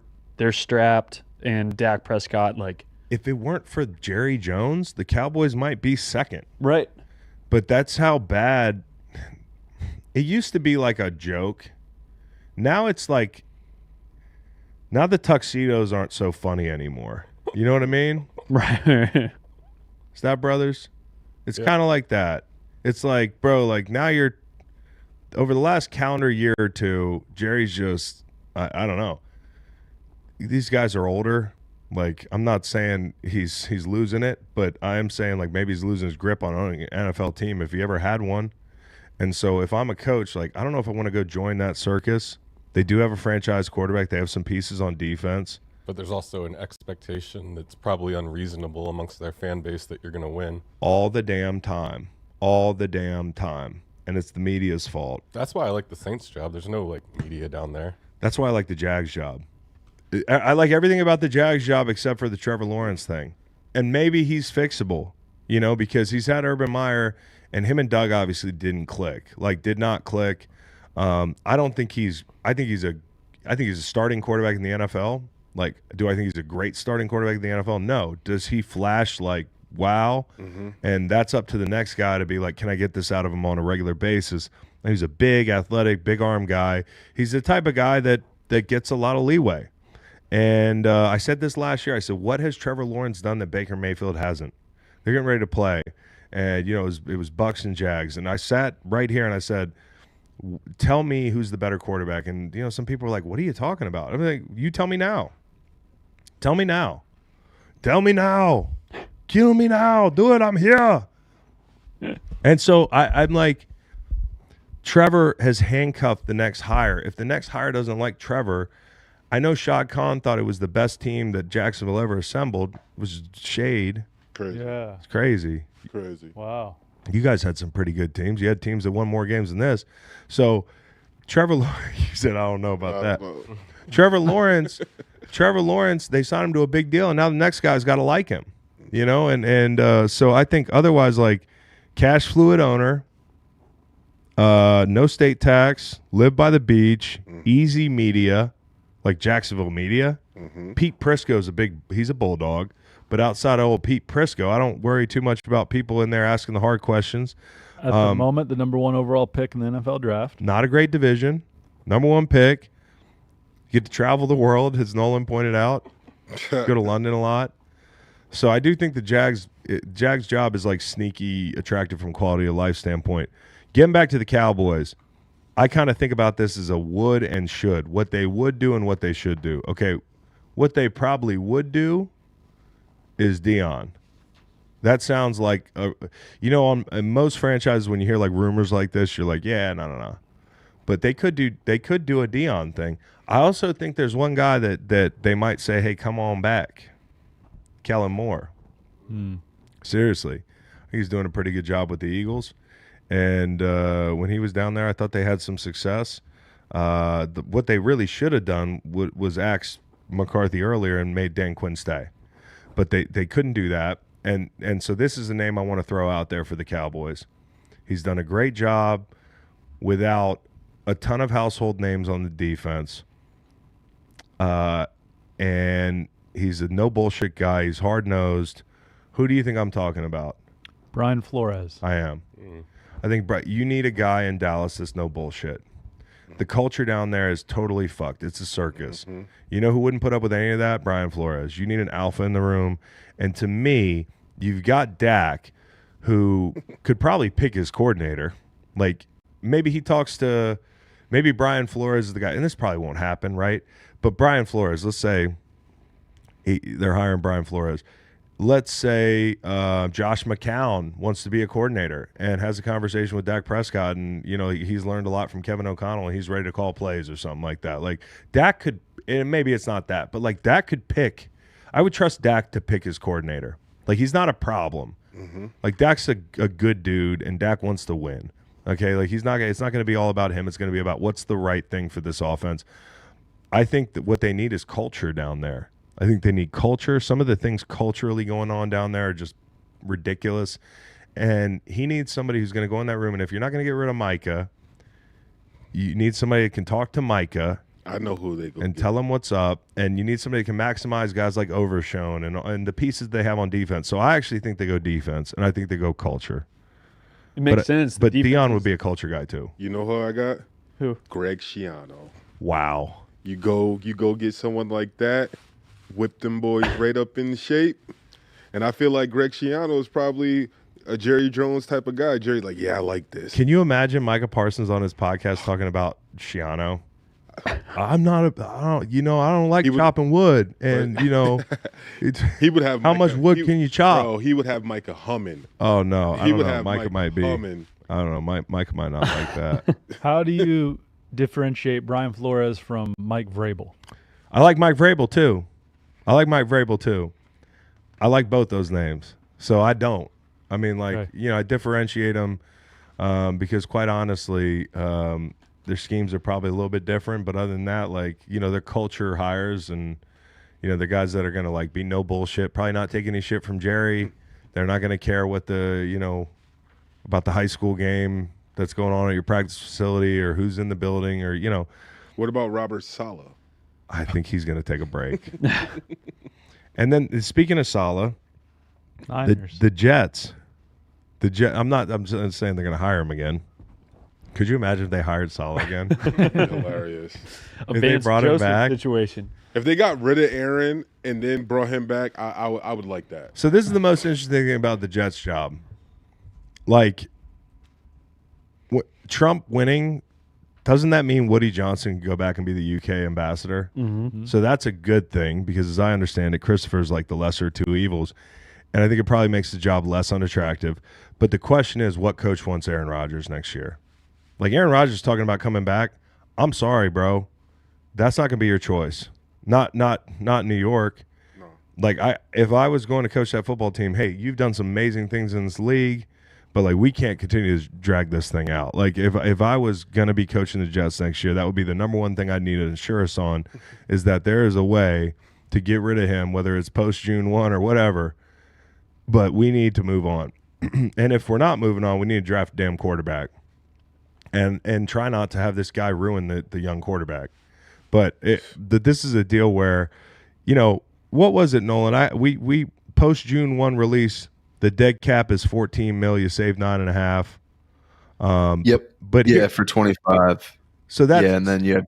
Yeah, go ahead. It would be an even bigger cap savings. Going into 26, where you'd be looking at $49 million. So if they were going to go that route, they would designate it a post June 1. Post June 1, you get that done. The problem is now there are 5 teams that are going to be looking for a quarterback above or around you as it currently stands. New York Giants, Tennessee, Cleveland, the Raiders, and Carolina. The Jets have the easiest remaining schedule of those teams. And Rodgers really wants to win. Really wants to win. So, you could end up in a situation where you don't even get your guy. Well, it's not that great a quarterback draft. No. A lot of unknowns with Shador, Cam Ward, Jalen Milroe, the guys at the top. And then the guys that are falling. Quinn Ewers. And Jackson Dart. Don't they have Jordan Travis? Do we not like Quinn Ewers anymore? He's just dropping a little bit. Yeah. I like him. Yeah. But you can get him late first now. So maybe that's it. If they fall in love with somebody like yours, then maybe they'll be fine standing pat and winning a couple of these games. But I think the Jets' job it wouldn't be the worst job in the world if it's not for the fact that there's like an 800-pound gorilla in the room that like you gotta get him out of there. Like that to me is a big deal. And so I would rank them probably Bears 1 because I still think you have a chance at making this kid a franchise quarterback. Maybe Joe Brady. Joe Brady, I like him in Jacksonville a little bit. Okay. You know why? Because Joe Brady turned a big turnover-prone mofo into, he was already the man, but he fixed Josh a little bit over the past calendar year. I think maybe you could look at that if you're Shad Khan and be like, I've got a big quarterback. Can you help me? But if I was Joe Brady, I don't know if I'd want to leave Josh Allen to go coach Trevor Lawrence. So, I don't know. Talking about finish your list. I think it probably goes Bears first, and I think they're going to target Ben Johnson, no doubt about it. Then it goes Jags, then it goes Jets, then it goes Cowboys, then it goes Saints. Now I want to say this: I have not had a single conversation with Bill Belichick about what he wants to do or where he would want to go. Like it's just one of those things. I don't want to put him in a position where he's got to tell me if he's going to leave our show next year or not. Yeah, because I fucking love him on the show. Like I don't want to hear the truth. But like, is there a job that you'd like to see Bill take? Jags. Raiders. Turn my Jags around. Raiders with Brady as an owner? Hell no. How involved do you think Brady is going to be in if there is an Antonio Pierce deal? Like, how involved is he going to be in the decision making? I mean, the way that they welcomed him into that facility. Oh, that was insane. It seems like he's going to have his say on almost, I would think, everything that happens. Yeah. Like they had literally every single person from that facility that works there when he walked. My brother in. was there. Yeah. My brother works there. He sent me a video of like he's standing up on like the mezzanine and there's like two giant staircases and they have like hors d'oeuvres and sushi out and fucking everybody in the building sitting there. Definition of rolling out the red carpet for someone. Yes, dude. Like absolute definition. And I feel like because they did that, it would be hard to believe that there isn't a decision made that he's not involved. I'm sure he's involved, and I would involve him. Yeah, I really sure. would. Yeah. If you have an owner that like, owners fuck this whole thing up. Like owners, for the most part, like owners can't get out of the way, dude. Look at Tepper. Seriously, look at Jim Irsay right now. We talk about Anthony Richardson. That's the topic we talk about right now. Mm-hmm. Anthony Richardson, Steichen says is ultimately his decision. He's back up. So you bench him a couple weeks ago, then you bring him right back up, and maybe in 2 weeks you fix all the problems that we've been lamenting all season long. And again, we are Anthony Richardson. How could we put this? Like investors. We are like investors in the emerging market. Enthusiasts. We're enthusiasts. Yeah. That is the word. I don't want to say fan. Need him to play well. Like I'm hopeful. Interested parties in Anthony Richardson. We're interested parties. That's a very good way to put it. It's a very diplomatic way to put it. But what's not good is like that when you look at the pattern of decision making on this group, like you hired Jeff Saturday. That was like a disaster, dude. That just didn't make sense. It was like, people were outraged, and I love Jeff Saturday. And like, hey, if somebody asked me to go coach the Eagles, I'd probably say no.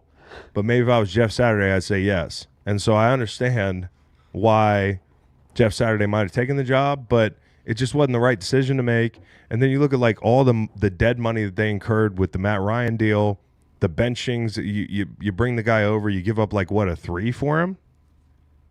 Did you give up a 3 for him? How did they get him? Gave up a 3 for Matt. Restructured his deal in 2023. Released him in 2020. In 22 they restructured him. They released him in 23. They ate 18 mil in dead cap.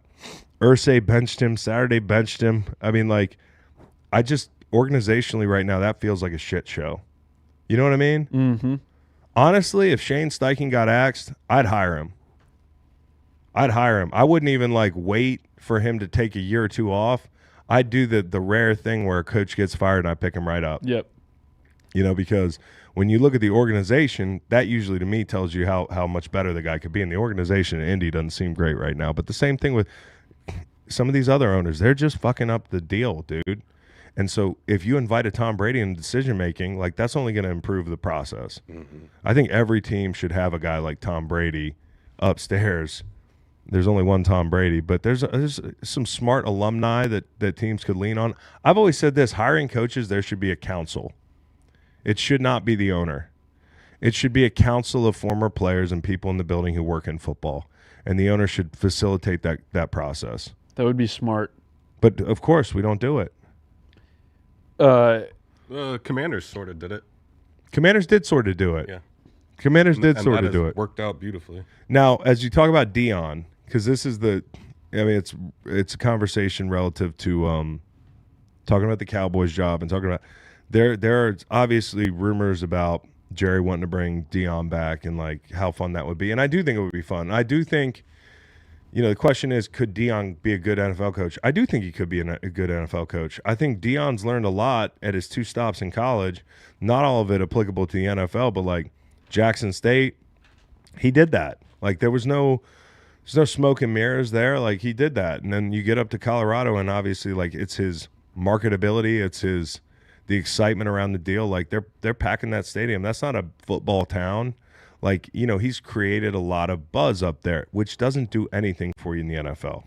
But I think he could recalibrate who he is to become an NFL coach. Like some of the antics in college don't work in the NFL. There are grown men in the building. You can't walk in and be like, hey, we're going to get the Jan Sports out of here. I need the Louis luggage. Everybody's Louis luggage in the NFL, so he has that going for him. He's no longer trying to hit the portal hard and make Colorado a talented team. Like, you can hit free agency in the draft. You can delegate. You can hire play callers. I think culture coaches in the NFL are in vogue right now. Dan Campbell, Jim Harbaugh. Who else are we talking about here? We're talking about, Dan Quinn. Darren Rizzi. Rizzi. Tomlin, obviously. And then, Sirianni doesn't call plays. But that team is, what, 8-2, 7-2? 8-2 for 8-2? the third straight, at least 8-2 for the third straight season. Guys, I know we dump on the guy, but he's doing something right, and the roster's really good. So hat tip to Howie Rosen. But the point I'm making is we went through this phase where we hired a bunch of boy wonder, West Coast derivative, offensive coordinators, and we were like, hey, this is the future of the league. I don't know if defensive coaches are ever going to get jobs again. Like, honestly, I can remember when we were like, oh, it's just out of style, okay? I want you to look at something. I'm going to name all the coaches that whose teams are atop of their division leaderboard right now, okay? NFC, Raheem Morris, Dan Campbell, John Gannon, Nick Sirianni.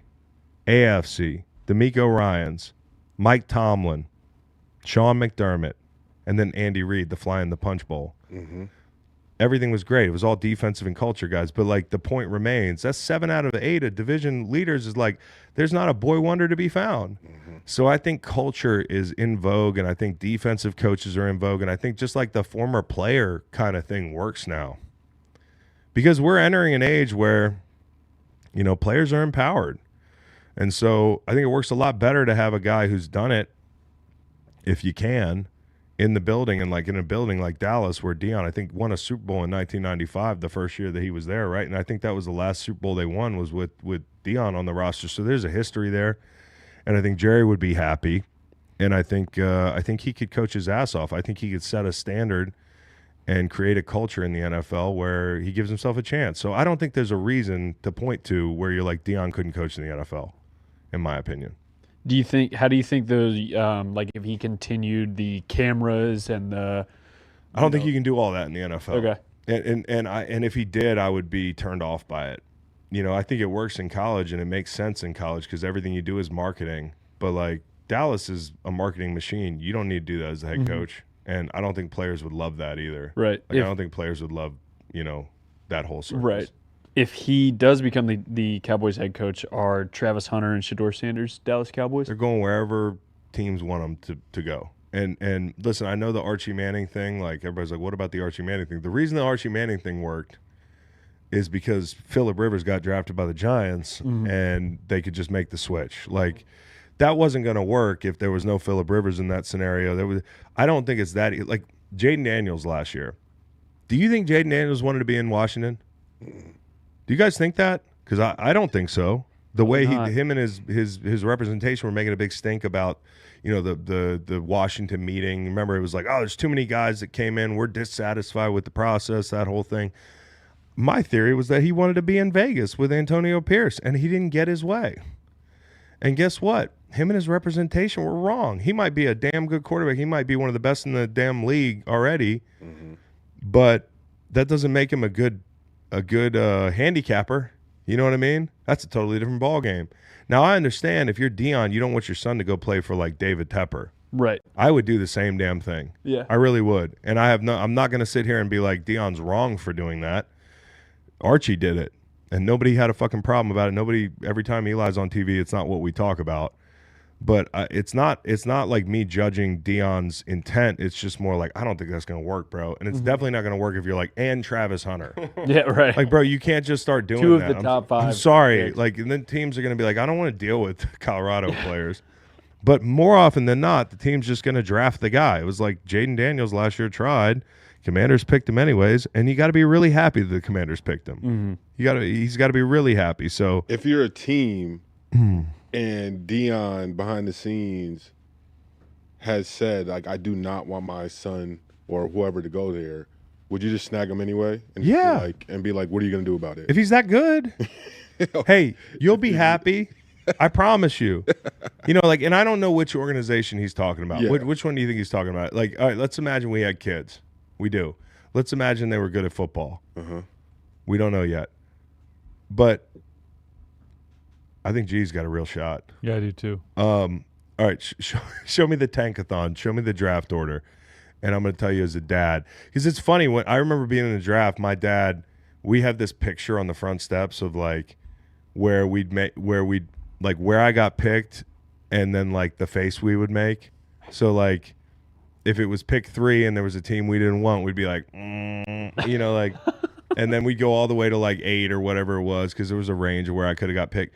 And it's true. Like, it's definitely true. Like, hey, if I was my dad and I could have done it over, I would have kept me out of St. Louis. And I loved the city and I loved my teammates, but like we weren't given, like a lot of the players on the team weren't given a chance to succeed. Okay, so you got Jacksonville first, New York, Tennessee, Cleveland, Vegas, and New England. If you're Deion Sanders and you're not taking a job in Dallas, where do you want Shedeur Sanders to be? And maybe the end game is knowing that he is going to take a job in Dallas and they're going to end up with 5 wins and he's going to have to do some like poo-pooing on the teams in the top couple to get him to Dallas. But let's say we had a kid and his name was Shedeur Sanders. Which team do you not want him playing for? Browns are off the list. Yeah. They're put them in purgatory. They still stink. The Browns still stink. I don't know if you want him with the Titans right now, just like a young, unproven coach. He seems great. Organization is stable. Yeah. I like the stability of the organization there. I think there's some pieces. I like the young offensive head coach. I mean, but I think the Giants. You said where he want to go or you don't want If Brian Dable's still in New York, which maybe he won't be, but like it might be foolish to get rid of him. Honestly, I want to make a case for Brian Dable. Yes. His quarterback is Daniel Jones. Yeah. Want a playoff game with him. His quarterback is Daniel Jones. So at the end of this process, the elephant in the room, if I were Brian Dable and if they tried to fire me, I'd be like, no. I saw Hard Knocks, you fucking idiots. That's what I would say. Yeah. I'd say, where do you get off firing me? I want a playoff game with this stiff that you drafted from Duke when Todd McShay was like, don't do it. And people were like, yo, he's maybe an NFL quarterback, but he's not. So, I'm sorry, where do you get off firing me? When if you wait a year with Brian Dable and you draft a capable quarterback, maybe things could turn around. You got edge rushers, you have an offensive line, you have A wide receiver. A wide receiver. Malik Neighbors is going to make your job easy. Like NFC East could be Jaden Daniels, Shedeur Sanders, Jalen Hurts. That's pretty cool. Pretty fun. Have you thought about that before? I haven't. That's pretty cool. That would be lit. Yeah. I mean, and honestly, that would be the one downside. There's a lot of good quarterbacks in that division. So, Vegas, I don't know, man. They do have a relationship with Tom Brady, I know. Maybe that's the one. Yeah. Maybe that's the one. Maybe that's where he'd like him to be, in Vegas. But I wouldn't want him to be in New Orleans No. I don't think I'd want him to be in New York with the Jets. I definitely wouldn't want him to be in Carolina. There's not as much with the Raiders. There's not as much of a supporting staff as there is with the Giants. No, but if you're of the belief that Tom's going to have a big hand in fixing that thing, and at least Tom's in the building and can work directly with your son, like I kind of would feel pretty good about that. Yep. You know, and maybe Deion's the Las Vegas Raiders coaching his own son. True. Maybe that's the thing that we're going to see in Dallas too.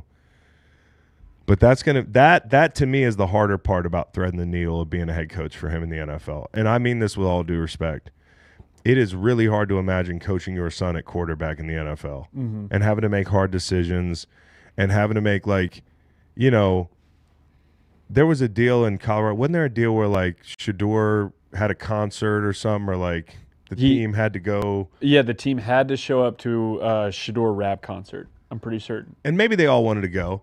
But that shit doesn't fly the same way in the NFL, where it's all of a sudden. Do you really think he would be doing that? What? Like he would be I'm talking about that. But extend that into the locker room. I'm not talking about a rap concert. What I'm talking about is if Shador doesn't play well, like a lot of rookies, okay, or doesn't play as good as you think, like a lot of rookies, then people are going to be maybe vets on the team or. Look around the league right now. Could you imagine if Shane Steichen were Anthony Richardson's dad? Could you imagine if Joe Flacco were Anthony Richardson's dad? Because he's, you know what I mean? So, no, but I mean, there wouldn't be the yo-yo. Yeah, there wouldn't be the yo-yo. The leash would be as long as you could possibly see. Right, and people in the locker room might get upset about Correct. that. So, and this isn't a shot, bro. I think Deion's the fucking man. I'm pulling for Shador. I'm a second-generation NFL guy. There's a lot of pressure on guys like that. And then you put it on top of it, he's the damn quarterback. So I hope he succeeds. I hope Deion, if he wants to coach in the NFL, gets the job and kicks ass. I just kind of want to see him do it without Shador as the quarterback because I think that's a fairly combustible situation for the entire deal. You want to have a little fun now with some fun, international NFL games. So the NFL is eyeing 8 games to be played internationally in 2025. Yeah. Spain, Mexico, Brazil, the UK, Ireland, and Germany are target locations. If you could add to this list, where in the world would you like to see a football game played? No place is off limits. I got one. A few years ago, St. Louis. I went to Puerto Rico for the first time. Yeah. In Puerto Rico, San Juan National Historic Site. It's this big, beautiful, open field area, connected to a castle that's on the water. Oh shit! And it's close to. I think it's called the Fluvelas, which is kind of like the hood in Puerto Rico. The Fluvelas. But Carmelo Anthony, he built the basketball court there. No shit. Also, so I just think it's a great tourist spot. It's a good area, and Puerto Rico's dope. You think players would get in trouble down in Puerto Rico? I mean, maybe. I think so. All you got to do is make up a rumor about colors, and you just keep them inside, though. What show did that happen on? I have Chichen Itza. It's a Mayan city on the Yucatan Peninsula. Yucatan. Yeah, there's a place called El Castillo in this little city that's 79 feet high. During the autumn equinox, the sun casts a shadow on the pyramid that gives the appearance of a slithering serpent on the north stairway. I think they need to fucking build a bunch of bleachers around this thing and play out in that big field during the autumn equinox, like September 21st, and just go nuts. And I know there's going to be some people that are saying, you're not supposed to climb the stairs, and it's bad and disrespectful to even beat. Oh. Yeah, well, you know what they used to do up there? Kill people. Yeah. So I'm sorry. But tourists be getting rocks thrown at them and shit when they be doing that's that. crazy to me. That's far from the worst thing that's happened up there. Somebody just wanted to walk up the side of that thing. So we did AI. This is what it would look like. Now imagine there's a bunch of fans behind there. Oh, nice. You could put the scoreboard on top of the, Man, that's big pretty. jumbotron up there. Yeah. Really nice. I think you could do a lot of cool stuff with international games. Not the stuff they're doing. They're basically right now what they're doing. Remember in Street Fighter how you could fight anywhere? Yeah. That's the way I want to see the NFL. I got one. What? last week of the season, you try to predict like the worst teams, and you let them play in Mykonos, so they're already on vacation. Already. Why do you think they all want to go to Mykonos now? It used to be Greece, Cancun on baby. 3. Nah, Cancun, because you'll see too many people. You'll see too many familiar faces in Cancun. No, I got an idea. It got to the point. What's the worst place you can go? Like, without offending all the people in that country. Like, what's a place you wouldn't want to play a game? Like in an active war zone or something? At what time of the season? Like, at what, like, when? Siberia, sure. Like, That's end of the season? There's nobody in Siberia who's ever going to hear Listen, this. end of the season, Winnipeg, Canada. It is absolutely. So they need to do like a relegation deal. It is freezing up there. Where, like, if you're bad, you got to go play in Winnipeg or you got to play in Siberia. Like, instead of sending the Panthers and the Giants to, oh my God, could you imagine? Oh my God. Oh, hey, up north. By the way, Make, last night. This is Nate's. Oh, that this was the one he was talking about. That looks incredible. That would be pretty. Hey, Macon, last night, what'd you think about Al Michaels' performance? He's done. He's toast. Bro, he needs to hang it up. When hey, you know what annoyed the fuck out of me? And I wanted the Eagles to win the game, obviously. But I'm sitting there, and it's a 2-score game, 2-minute warning, and they're at the 20-yard line. They're in the red zone, and Al's like, the crowd's on their feet. He goes, but this game's over. and then like, they're at the goal line, and he's like, oh, they got 0.0064%. Kirk's like, 2-point conversion, the whole Hail Mary thing. He's like, oh, yeah, I forgot about that. Come on, Al. Can you listen to him without hearing Meanwhile? Because if you can, I don't hear Meanwhile. all the better. I don't hear Meanwhile. I can't. The sound is off for me. Meanwhile. Can't do it. And J.C. Horn's been ejected. They're sending him to the gulag if he's doing the Siberia game. Cowboy, are you going to show Chris my Yeah. I want to see it. So why don't you describe it? Okay, sure. As he gets thrown up. It's a game in Basel, Switzerland. Oh. Yeah, which is along the banks of the Rhine River. And what I had was I built a bunch of English country-looking cottages along the banks of the Rhine there. And that's where we're going to play the game, and it's gorgeous. So in that last picture, it looked like they put it on the river. Yeah, they did there. It's floating there on the Rhine That's River. got now I'm in, bro. Yeah, thank you. And if you get knocked out of bounds, you're in the water. River, dude. So you're figuring on that. What? How about we play a game on a super cruise ship and just park it anywhere? Floating field is the way. Amon-Ra St. Brown is day to day because he's in the Atlantic Ocean. We have no idea where he is. Like a carnival cruise, bro. Yeah. Like imagine it'd be like incredible. being They on a played a water basketball slide. game on an aircraft That's what carrier. I'm saying, Michigan bro. State, North Carolina, That's right? what I'm saying. We just need to Why make it not lower football? though, lower than an aircraft carrier, lower than a cruise ship. barge. Put him on Why? a barge. A barge, so people don't die when they fall. Yeah, you don't off want the them to field. die, bro. You fall off a cruise ship, you're dead. I mean, obviously you have barriers Barge. and stuff. Barge. Barge, the right answer. Barge. Barge. Also St. Louis. The gateway to the West.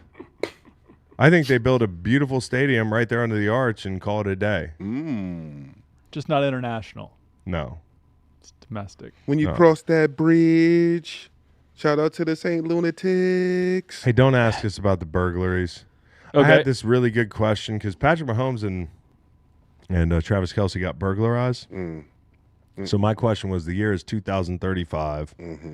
The burglary rate is 125%. You might ask how. Some houses get burglarized twice in a day. So that's where that comes from. Okay. It's totally dystopian future. How do you burglar-proof your house? Easy. You live in a bad area. You live in a what'd you call it? A favela. Oh, Fluvellas. Fluvela. No, but it's easy. What? You just get those robo-dogs Robo-dogs. with the guns. No shit. Like we see videos of them like already Easy. now. Let's Like go down to Tractor Supply I and feel grab like a robo-dog with a by, gun. by then it'll probably be like that. We can In get 35, guns. you're right. I mean, we could get guns in Walmart now. So you that's just right. you just strap a freaking robot to it, and you got some security. If I was really afraid, I'd just make my whole house an elevator. Yeah. And like at night, the house goes up. You know what I mean? You like could that. you could Spider-Man Wait. me. They could climb your shaft. If in 2035 they might have. Yeah, I know what you're Yeah. saying. Shaft climbing technology. Or I would have, if I was like really rich, I would have a setup. This is where I want to get in the chat and see what they're talking about. I would have a setup so that if anyone was trying to rob me, I would have trap doors that they would fall in, and then they would have to complete a Saw-style puzzle to get out. So it basically becomes a game. Yeah, like if you want, like, because you came on my property. You came on my property. If you want to live, you now. Nobody rolls up and nuts on my front door. Yeah. Ha ha ha. It's on you now. So you thought you were gonna steal, and now you're in a panic. He's just trying to gonna figure call out his dad. how to get out of I'm hole. gonna park my dad right outside the front door. You're gonna call his dad. Yep. Daddy. Somebody said, "Clip that. Climb your shaft is wild." Yeah, you're right. My house doesn't have stairs to the second floor. We're fine. That's fun. All right. So what's we want to redraw some divisions after the. So I saw this week. So we've got this was on Reddit. Correct? Yeah, it was on Reddit. And so we've got a proposed redrawn NFL divisions. We've got the Pacific, Big Sky, Great Lakes West, Great Lakes East, Northeast, Mid-Atlantic, Atlantic, and South. It's a mouthful. I can fix this in a hurry. How? Do it. You keep the AFC North the same and the NFC North the same, okay? Yeah. So then the Colts jump into that division with the Jets, old rivalry, and the Pats and the Bills, okay? Okay. You following that? Yep. And then The Eagles go to the Mid-Atlantic? Yeah, the Eagles, the Commanders, the Giants, and then if you have to do the Panthers, you do the Panthers. The Pacific makes a lot of sense, dude. Sure. It makes a lot of sense. Seahawks, Niners, Rams, Chargers. And then I love the Atlantic. Can you imagine the chaos in that division right there? It's 3/4 of his Florida. Yeah. That'd be incredible. Yeah. This would be so nice from a Big Sky's kind of lit. Big Sky's great. Best flight, worst flight perspective. Like all the flights would be fairly Flights would be short a in the lot division. better, dude. The Northeast, everybody's just taking Yeah. Amtrak and shit. Great Lakes East, West. I kind of like this. I just want to show you guys this. I- Who says no? The Bills. the NFL. They got to Yeah, be the Bills. pissed. The NFL for sure. You bringing Pittsburgh and Detroit? Yeah, all of a Division? sudden. Yeah, but for the most Those- part, for like, yeah, I don't know. Detroit just started being a damn wagon. Those games would be nuts, though. Bills, Lions twice a year. Is Detroit going to be a wagon now forever? Nah, but they're going to be in the Super Bowl. Yeah, I know. I found another one that maybe you guys can approve or disapprove. You guys tell me what you think here. Guess you'll see it on this screen. What the fuck is that? What do you think of that? What is that? It's just redrawn division. Did you do that?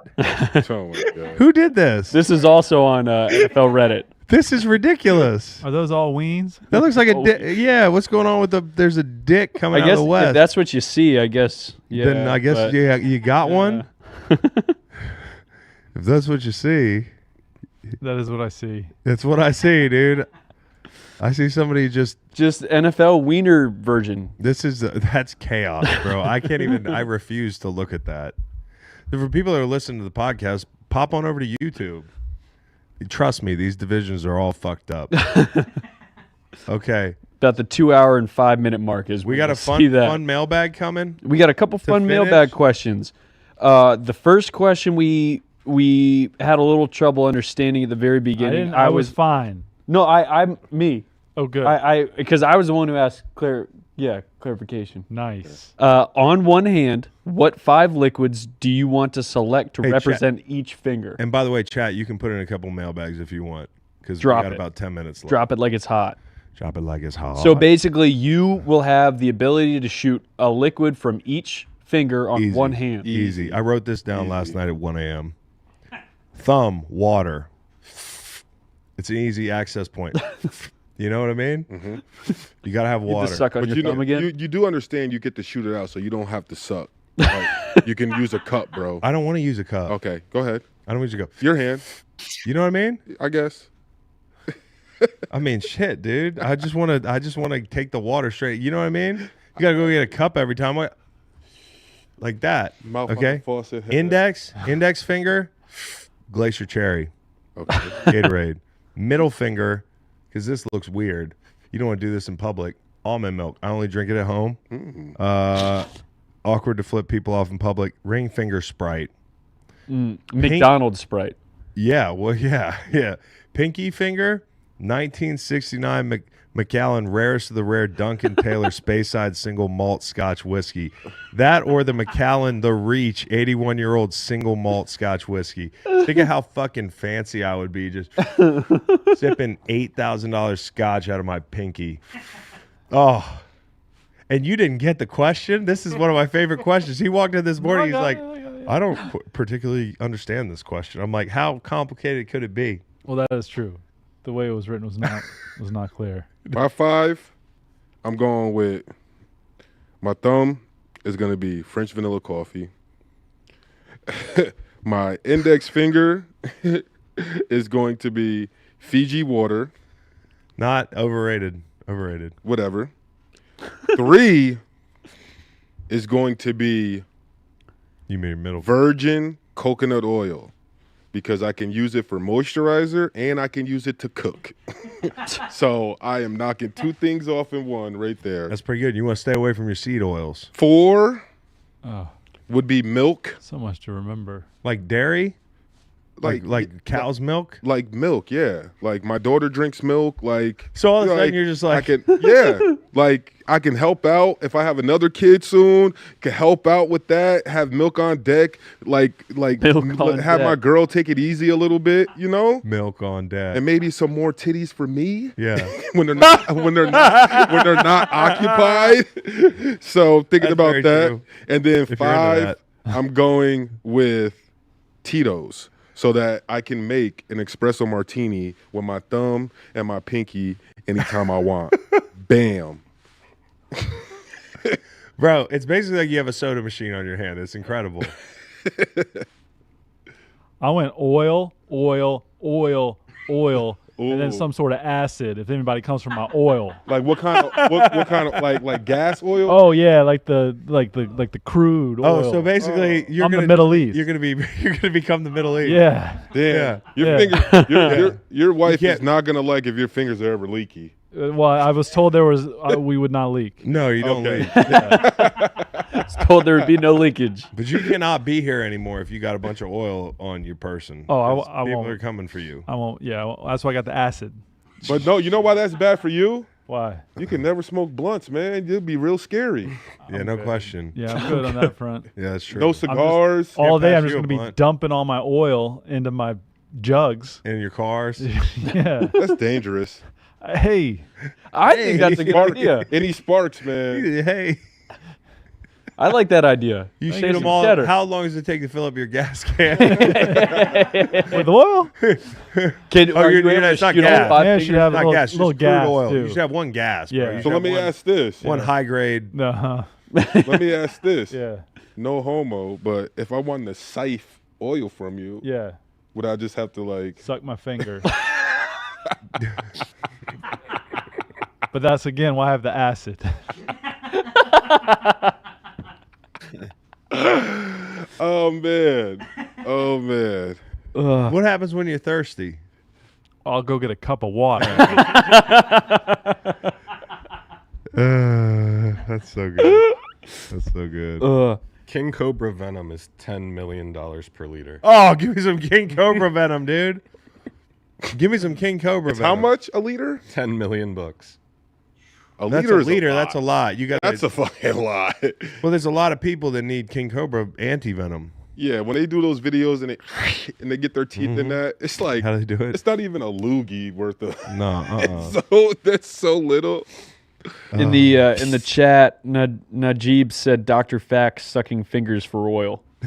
Ridiculous. I said no. Ridiculous. No, did he? Next question in our mailbag. The people wanted to know a Big Tony and Willie update for the people that don't know. Oh Big yeah, Tony my and two Willie dogs. are the dogs. I haven't talked about them in a while. Tony is very consistent, He likes to sit in the sun and snuggle, and he's just a dog, dude. And Willie's also very consistent because he likes to eat dookie and bark at the door. That hasn't changed.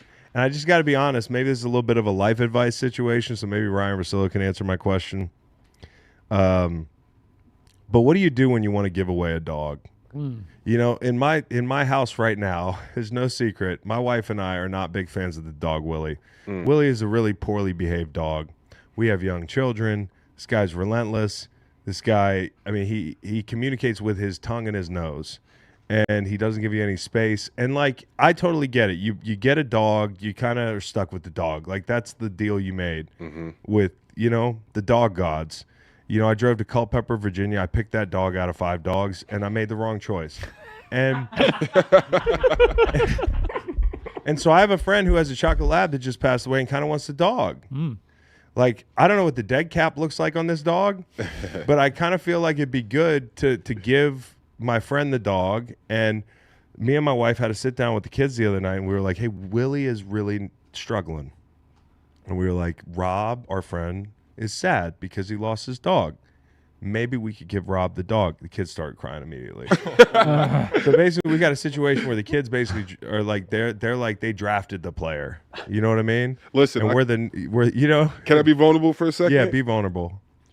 Me and my girl, we had a cat. After we had the baby, the cat started being more of a hassle than a friendly, fun housemate to have around. And so me and my girl, we had the same conversation, like, we might have to get rid of the cat. I think it's time. Baby's going to start crawling, moving. There's more things to worry about. We don't want any accidents, anything like that. And so we had to bring the cat to the transfer portal. Basically the transfer portal. When I tell you, I haven't cried in years about anything. You should be ashamed. And I fucking cried. Walking out of that animal shelter, like, I was crying. My girl's like, are you crying? I'm like, yeah. And I was like, I don't know why. But I was like, I feel bad right now. We've been taking care of this cat, and I know that it's probably better. Maybe you'll get more attention in here. We don't know. But, like, we're not giving the cat attention, so it was time to go. And it's something that, like, just like you when you said that, like, when you told your kids that, it's like that. As soon as I dropped the cat off, that's how I felt. I got to say, Marie's got a good comment on this. Please give a person with time, patience, and I do have patience, Marie, and interest to have the dog instead. That is kinder than having a dog that just annoys you and it feels it. I agree. That's why we want to give the dog to somebody else, because when the dog jumps on my kids and jumps on my wife and knocks her over when it's feeding time, like, I only have so much patience. Yeah. You know what I mean, Marie? So I would like to find somebody who has more patience and maybe a better household to accommodate a lab that, quite frankly, is like, if there's a scale of, like, normal lab and crazy lab, this guy's off the scale. Like, he's insane. Y'all know this. Y'all are around my dog. And he doesn't know how good he has it. He has a beautiful house. He's about to get traded to Siberia. He's getting traded, right? Bro. Like he literally has a great facility. We got a big field out in the back. We let him out, and he just stands at the door and barks. Yeah, stands at the door. He and loves. Barks. Favorite pastime for him is barking. Barking at my family. Would the boys get on board with another dog? If you're like, hey, Willie's out, but a new one's coming. Oh, yeah. Anybody has like a bulldog? Because that's the problem. Once I had 2 bulldogs a couple years back. I see the sign for Aussies, new Aussies. You might like one of those. That's like a white person dog. You say you don't want one? They're super high energy. What is not a white person dog? Let me ask you that. Pit bull. That's not true. That's not true. No, that's not true. No, there's a lot of white guys. I was gonna say like a Rottweiler, Roddy. You don't see a lot true. of. Not true. I have an uncle.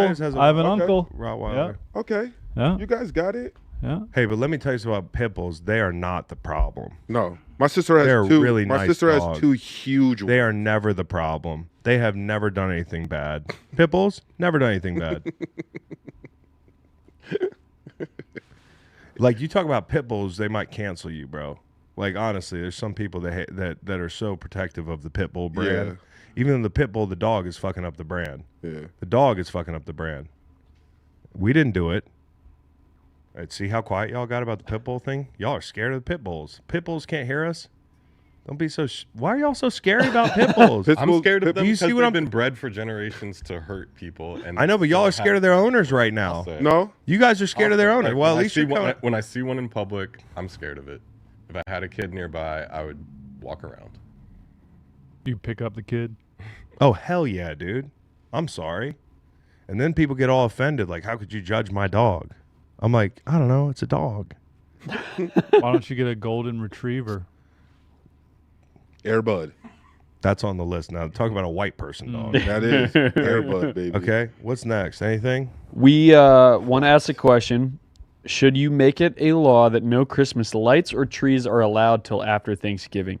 And I want to say first, I went to my favorite bullshit. grocery store the other night, Which and one? it's November 13th, and there are already Christmas trees out in the parking lot. And there should be. Honestly, I think that And there should be. I think that anyone who has a problem with getting into the Christmas spirit or think it's too early, you don't deserve to win bets. You don't deserve to be happy. Like, it's just I don't understand the big issue with people being like, "Oh my God, like if you want to put a tree up right now, you need to Why can't we enjoy Thanksgiving?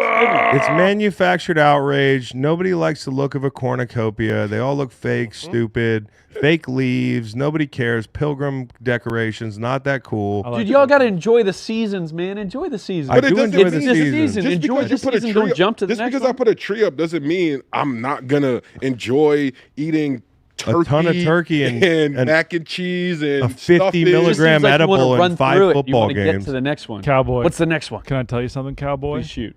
Well, I think everybody should do whatever they want.